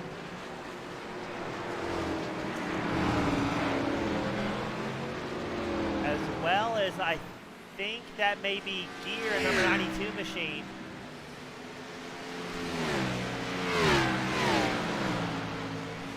Crisco quickly gives the position up to both Ogle and Kipfer. Kipfer is running 7th on track here today. No, that's Pearson that Ogle's going to have to get by here, the 22 machine. Pearson doing a great job yielding the line to your 3rd place driver, Ogle. Ogle still hovering at that 3.8 second mark back from his teammate Robinson. But now there are no more cars between Ogle and 2nd place.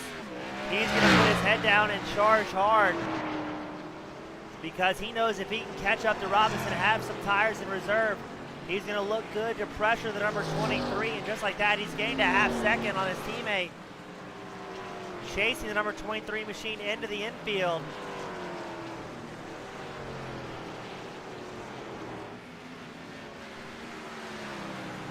Here comes Ogle, a man on a mission, less than 3 seconds back from Robinson in 2nd place with 16 laps left to go.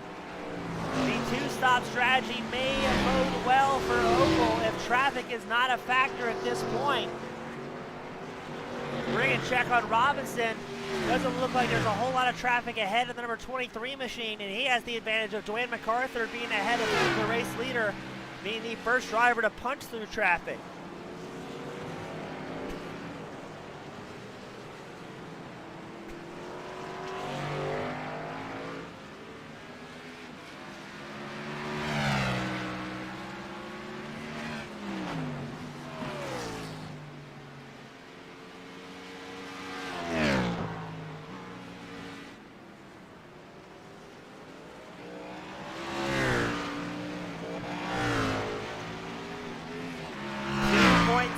Seconds separating Robinson from his teammate Ogle, and Robinson will have traffic to contend with here.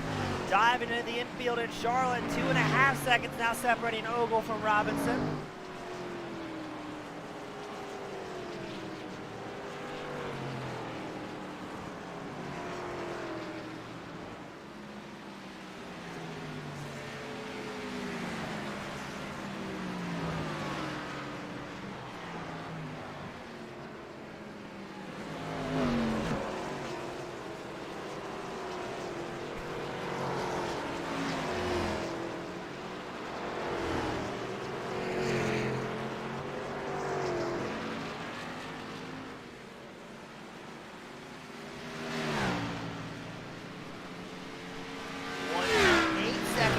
Separating Ogle from Robinson. The back right of your screen, that's Tom Ogle. In the forefront is Robinson with one driver a lap down, separating your battle for podium contention. Who tagged the outside wall? That was Todd Bosworth in the 42 machine.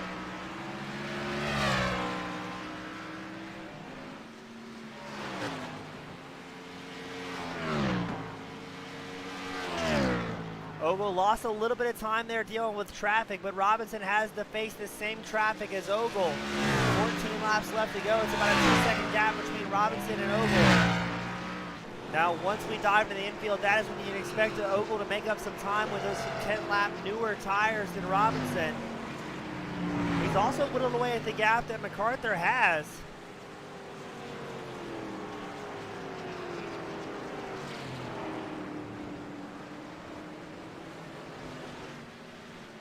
But Mccarthur is still about 27 seconds ahead of third place Tom Ogle.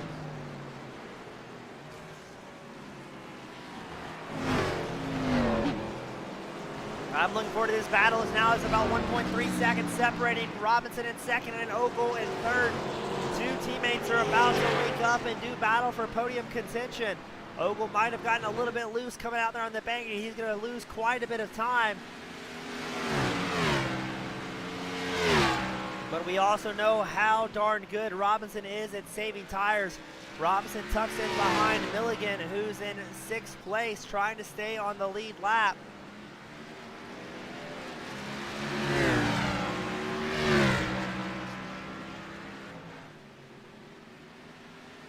"13 laps left to go here, ladies and gentlemen."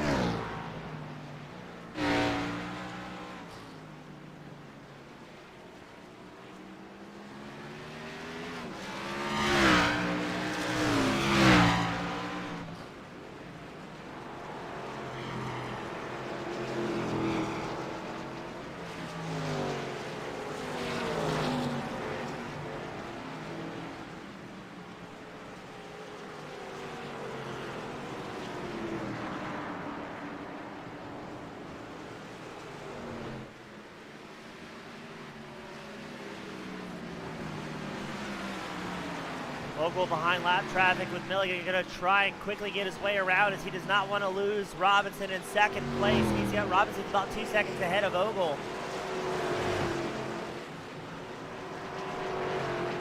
Ogle will have the draft of Milligan unless Milligan yields the high line. He does so.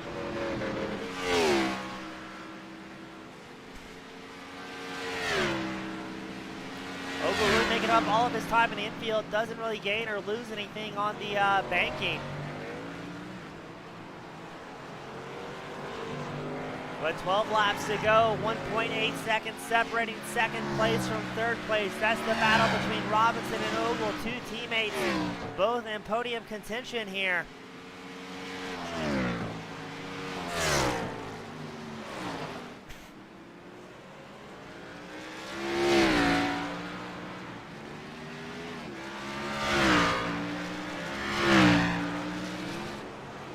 Now Ogle is pretty deep into a set of tires. He's 10 laps in on a set. Robinson's about 20 laps in on a set. Ogle's last time by a 127.68. Robinson with a 127.81. So Ogle able to gain about 2/10 there even with traffic. But now his eye is on the prize. He sees Robinson just ahead of him in the bright baby blue number 23 machine.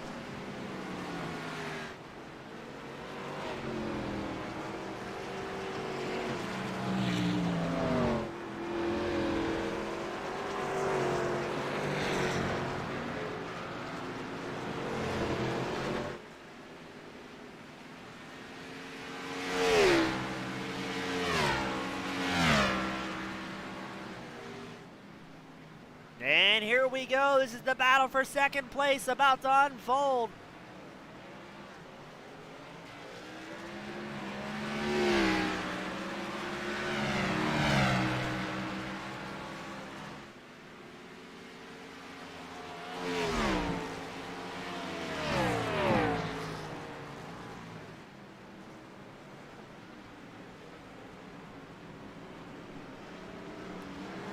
Things are about to get exciting here, ladies and gentlemen. Ogle is going to quickly get right on the rear bumper of his teammate, the number 23. This is the battle for second.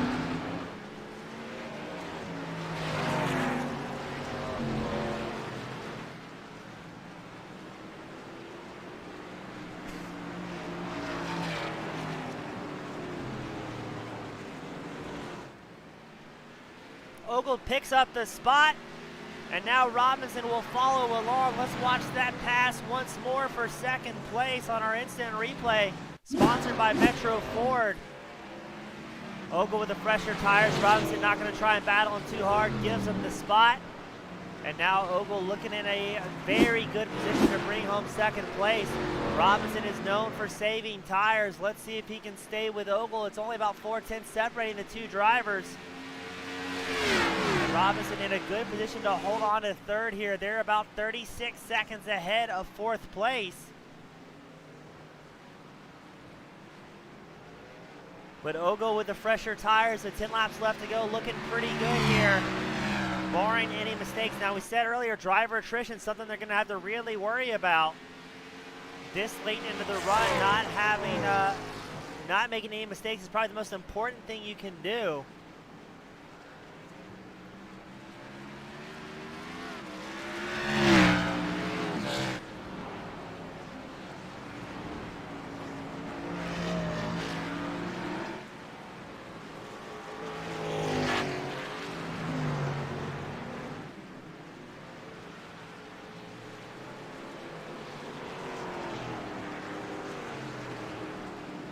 Let's check on Dwayne Mccarthy, the fast Canadian out front. 10 laps left to go. A 26-second advantage over second place Tom Ogle. His last time by at 1:28.06. So unless McCarthy's times really fall off here, or he has a mistake or collects himself with lap traffic, in theory, he should be able to outpace Ogle. Ogle's last time by at 1:27.85. Only a couple of tenths faster, but he could be, Ogle could have a little bit left in the tank as he was battling through traffic as well. We've got another battle out on track. This is the battle for 6th between Milligan and the number 18 machine and Kipfer in the number 68. Kipfer, one of those drivers that's on a two-stop strategy. He came in on lap 41 to take 4 fresh Goodyears and take a gas, and now he's going to look to the inside of Milligan to try and take over that 6th place spot.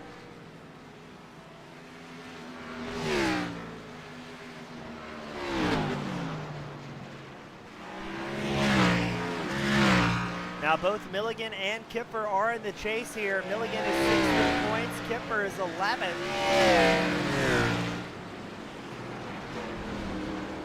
Kipfer is only about less than 40 points behind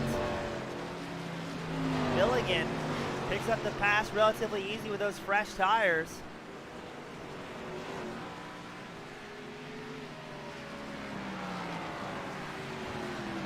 Ogle still holding on to second place, but Robinson not giving him a whole lot of room to breathe. Not sure if Ogle may have had a bobble, but at one point, just very recently, Robinson was back within 1 second of his teammate in the White Claw, back number 11.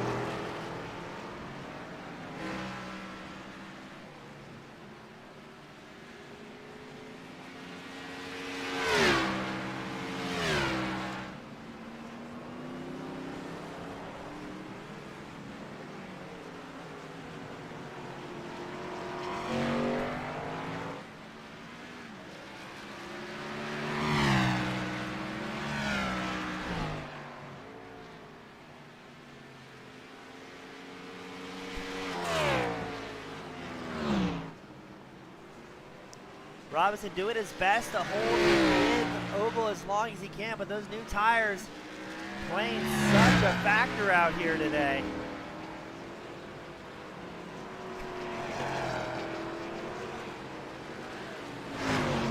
McCarthy's still out front. He's lost about 4 to 5 seconds to Ogle, but with 8 laps left to go, I mean, Ogle would have to be almost 2 seconds, 3 seconds a lap faster than McCarthy to gain much ground. As Ogle's last time by on 1:28.23, Ogle with a 1:27.05. I've got to say, got to hand it to the lap cars as well out here today. Everybody driving as much as they can and doing their absolute best to avoid getting in the way of the race leader.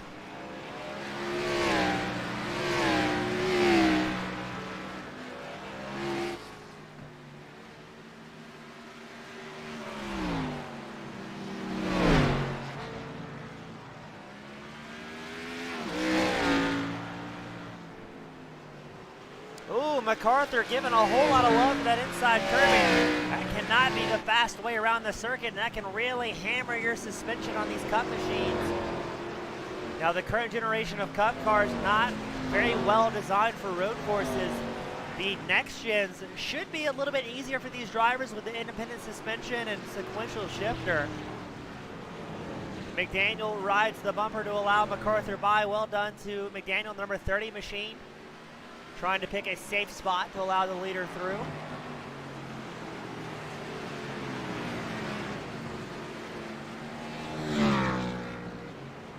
Now Mccarthur was way back 5th in points for the chase playoff of this segment of 12 drivers. So he needed a good round here for the Metro Ford Cup Series to really secure his chance into the next round, where we're going to whittle it down to 8 drivers. And barring any incidents, he's well on his way to the hat trick and the sweep here at the Roval amongst the different series the Old Bastards Racing League puts on. Again, this week they've had the Xfinity cars and the Truck Series racers running at the Roval. They also run ARCAs, where they ran a different circuit this week. I believe the ARCA schedule follows the official iRacing schedule.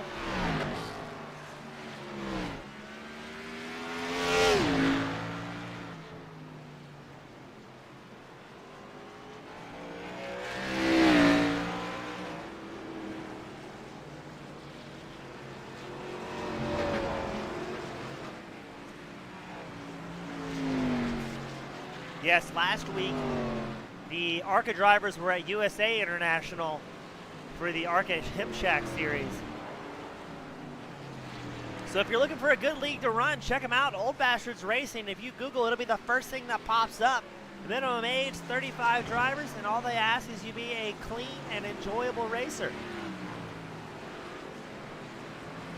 And again, they run ARCA, they run trucks, they run Xfinity, and then every Sunday morning at 11:30, qualifying starts here for the Metro Ford Cup Series, the premier series of the Old Bastards Racing League.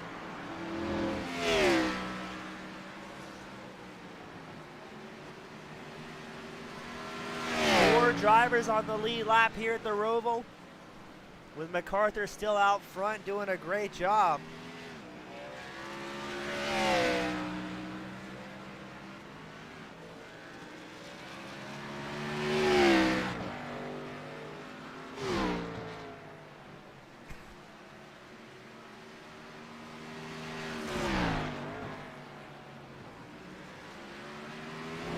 Other possible battles shaking up. Dale Copeland in a 100 machine running 9th out on track is getting chased down by Clint Rice in the 108. Meanwhile, Copeland also trying to catch up to Henry Besaw on the number 26 machine.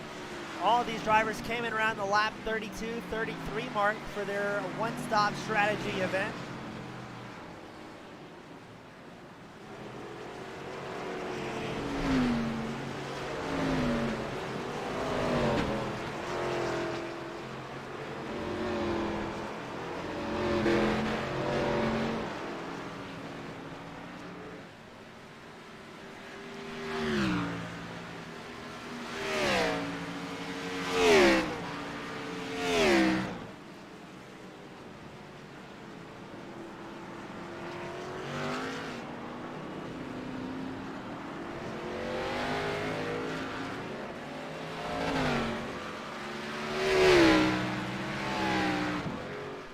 Excuse me.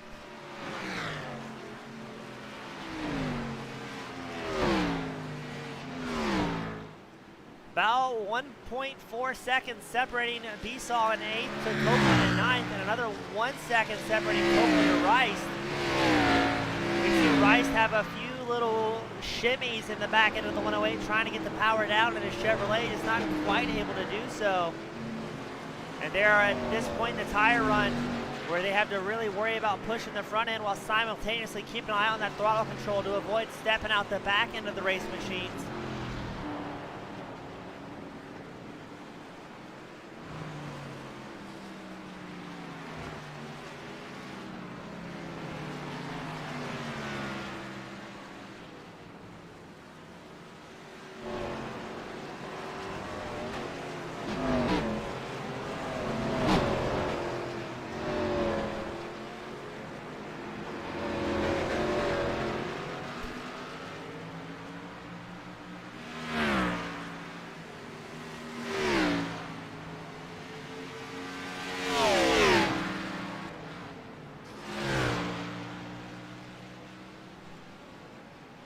as here comes Clint Rice getting right on the back bumper of Copeland.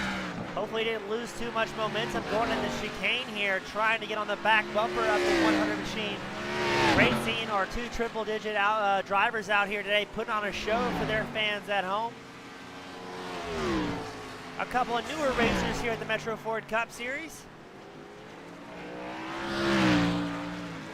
They were bumper to bumper, but I think Rice may have pushed it a little bit too deep in that first chicane, and then has another bobble stepping out the back end, as now he's about 1.5 seconds behind Copeland. But Rice in the 108, he's here to do some driving. Look at him flick that big cup car around, trying to catch up to Copeland, running 9th. Now Rice, no slouch in one of his opening races here. He's running 10th out on track. He's up 6 spots. Copeland's up 6 spots. And both of these guys doing a great job, well representing the triple digits out here today.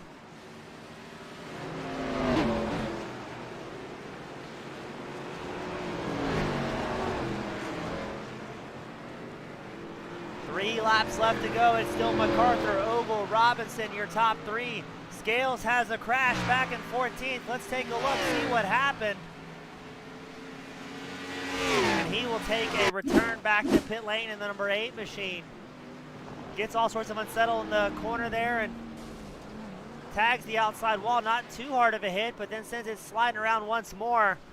And there he will call it quits. Copeland also shows he was involved in an incident, taking a return back to pit lane. Getting our use of the incident replay here at Metro Ford Cup Series. Copeland cooks it, goes too deep, and then retires. Copeland, that is going to allow Rice to take over the 9th place spot. Copeland will go all the way back to 15th here.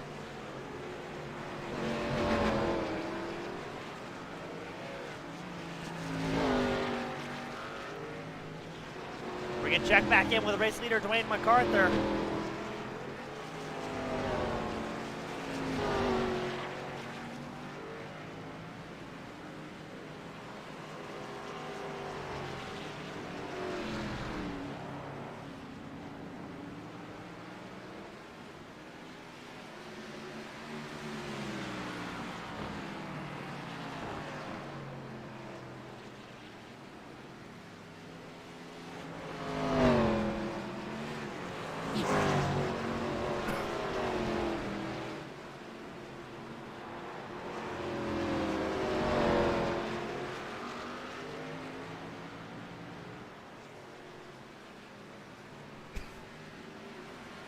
And it's 2 laps left to go for McCarthy, the fast Canadian. Flicking him off, getting through traffic without any big issues or worries.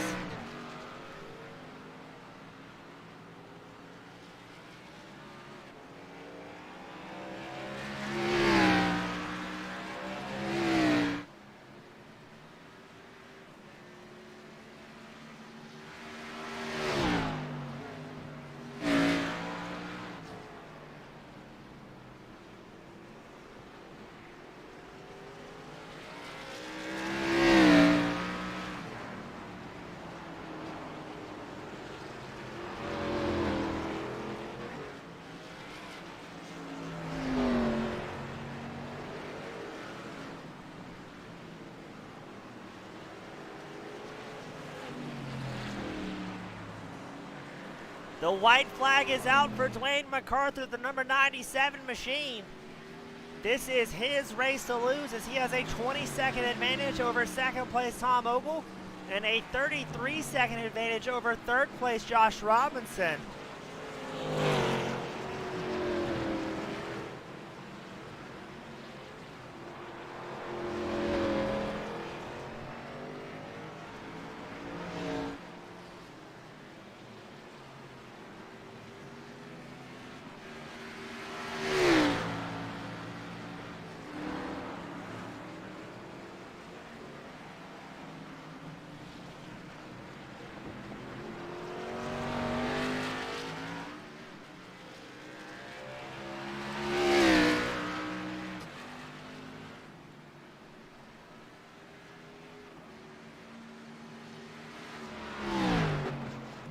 And just like that, the checkered flag will fly for Dwayne Mccarthur, leading the majority of the laps here at the Roval. Mccarthur is going to make it a clean sweep. Get out the broom. It's for the fast Canadian, making it 3 in a row here at Charlotte Roval. Tom Ogle will get ready to take the chicane for the final time.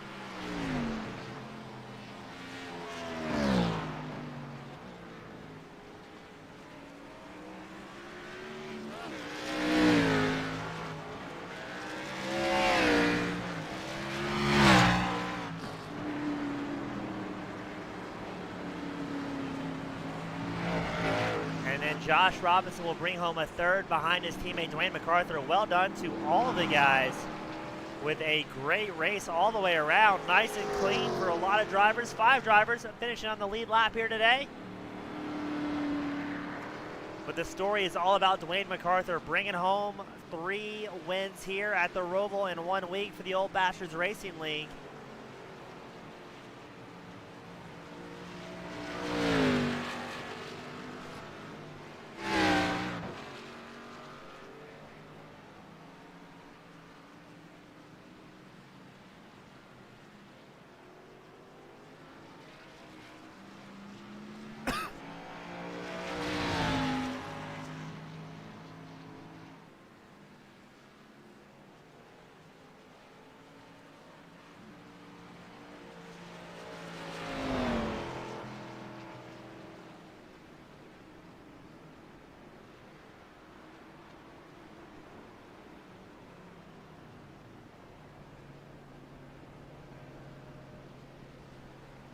And we're going to wait to get them formed up for photos here.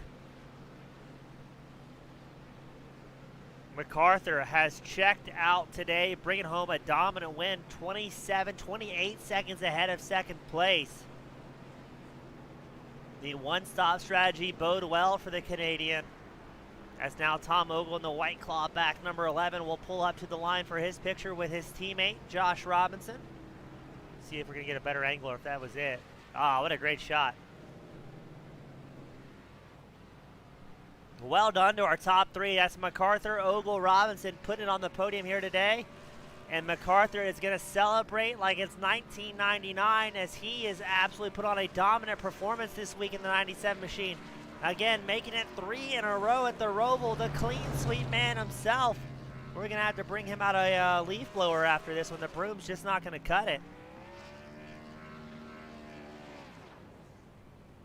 And Mccarthur with a spectacular win here today.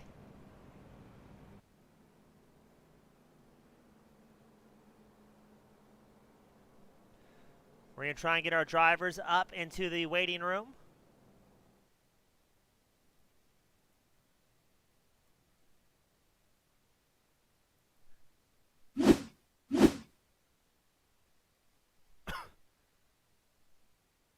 As we wait on Josh Robinson, number 23, Ogle in the number 11, and Mccarthur in the number 97. We've got Mccarthur, we've got Ogle, we're still waiting on Robinson. There we go. Up first, we've got Robinson in the number 23 machine, bringing home a third, going for the one-stop strategy. I mean, Josh, how did things go from your point of view out there today? They went okay. Dwayne was just on another level once we got about 15, 20 laps on our tires. Now, Josh, I know several of you guys really have strong suits. We've seen you do well at different road courses before. I mean, is this a track that you're just not as comfortable at compared to, say, Watkins Glen, or was this something you just kind of had to get through and endure to make it to the next round of playoffs? I like the Roval. It was a lot of fun. I am a little bit more comfortable at like a Watkins Glen in a Coda, but this was still a pretty fun race. Well, you made it look clean. It looks like the number 23 machine relatively clean, besides a little bit of front right damage, it looks like. What point in the race did you pick that up? Do you remember? Oh, I think it was pretty early, probably like lap 5 or 6. That coming out onto that back, or what is it, turn 1 when you come out. Had a little dance with the wall there, but it's all right. No, nothing major. Well, Josh Robinson, great racer and even better dancer, still well within the next round of playoffs. Are you feeling pretty comfortable going into the final rounds? I like all the tracks coming up. Really love Texas. Kansas is good, and Martinsville is always a really fun track. Well, Josh, always a great time talking to you, my friend. Before I let you sign off, who would you like to give thanks to out there that's cheering you and the number 23 machine on? Just my teammates, Tom and Andrew. We had some fun today, and then the OBRL crew for putting on this league. Well, Josh, a great time as always, my friend. Hope to see you continue to do well in the next round with the 8 drivers in the playoffs. And as always, thank you for your time, my friend. Appreciate it, James. Have a good one. You as well, sir. Up next, we've got Tom Liberace Ogle join us in the number 11 machine. Tom, it seemed like that two-stop strategy really worked out for you. We were a little bit curious in the booth to see how that was going to pan out, but is that a call you made before tonight's race that you were going to take a two-stop, Robinson was going to take a one-stop, or you just kind of wing it here today? So in practice, I burn up my tires. That's mainly like I was losing too much time. Steve was even catching me there pretty quick after, right before I stopped the first time. It just, strangely enough, I was burning up my left front like really bad. I'm not sure why. And I got that stop and go, and I kind of knew I was going to be third, fourth, or fifth. And I thought my only shot at those guys might be to run some laps on newer tires. Well, Tom, it seemed like it worked well for you. Was this a track you were fairly comfortable coming into tonight? I know you do well at tricky tracks such as Pocono. I didn't know how the Roval play into that plan this season. I'm not a fan of the Roval. I like a road course; they're fine, but I feel like they're wasting a perfectly good oval by making us run through the infield. Well, that's fair enough. Well, Tom, great job as always, comfortably in the next round of playoffs. Before I let you sign off, who would you like to thank that's supporting you and the number 11 machine this season? Well, Josh and Andrew really help out practice and stuff with the line. And I want to give a shout out to Dwayne. He really worked hard and got way better at this track, and he just killed us. I mean, oh my gosh, he killed us. Well, Tom, great job. Well spoken. A bunch of goofy friends here at the Metro Ford Cup Series, but a lot of great racing, and hope to see you do well in the remaining rounds of playoffs. Yep, I'm looking forward to the rest of the tracks on the schedule. Thanks for putting on the broadcast. Always a pleasure, Tom. Thank you. Thank you. And up next, the man of the hour. The Canadian sweep continues. Dwayne Mccarthur put on the top spot for the third time this week. Dwayne, you've got to be ecstatic coming into tonight. Oh, I'm pretty excited to get this win here after all the practice and just on a road course in general. Definitely very happy with that. Now, Dwayne, you've historically been about a top 5 driver, podium contender for different road courses, but it seems like this week something clicked. I mean, Trucks, Xfinity, and now the Metro Ford Cup Series. You brought it home in the top spot 3 in a row. I mean, what makes you so comfortable at the Roval while some guys are not having as much fun as you are in the number 97 machine? Yeah, actually, it's the magic potion with Steve Thompson. A couple of months ago, he kind of identified that this was going to be an important race and started making me get out and do extra practices here. So we started practicing here quite some time ago, and he's, anytime I was slacking off and not coming out, he was giving me a hard time. So followed Steve around for hundreds and hundreds of laps, and that was my magic potion. He definitely changed my road course program. Well, good to see all the guys with Latch Ditch doing such a great job today. You picked up the win. Steve picked up a 4th. I believe both of you guys should be comfortably in the next round of playoffs where we whittle it down to 8 drivers. Now, coming up, not that many races left, and maybe a little bit better tracks for the guys. We've got Texas, Kansas, and Martinsville. Any of those tracks that you're more excited or more apprehensive about running in the final round?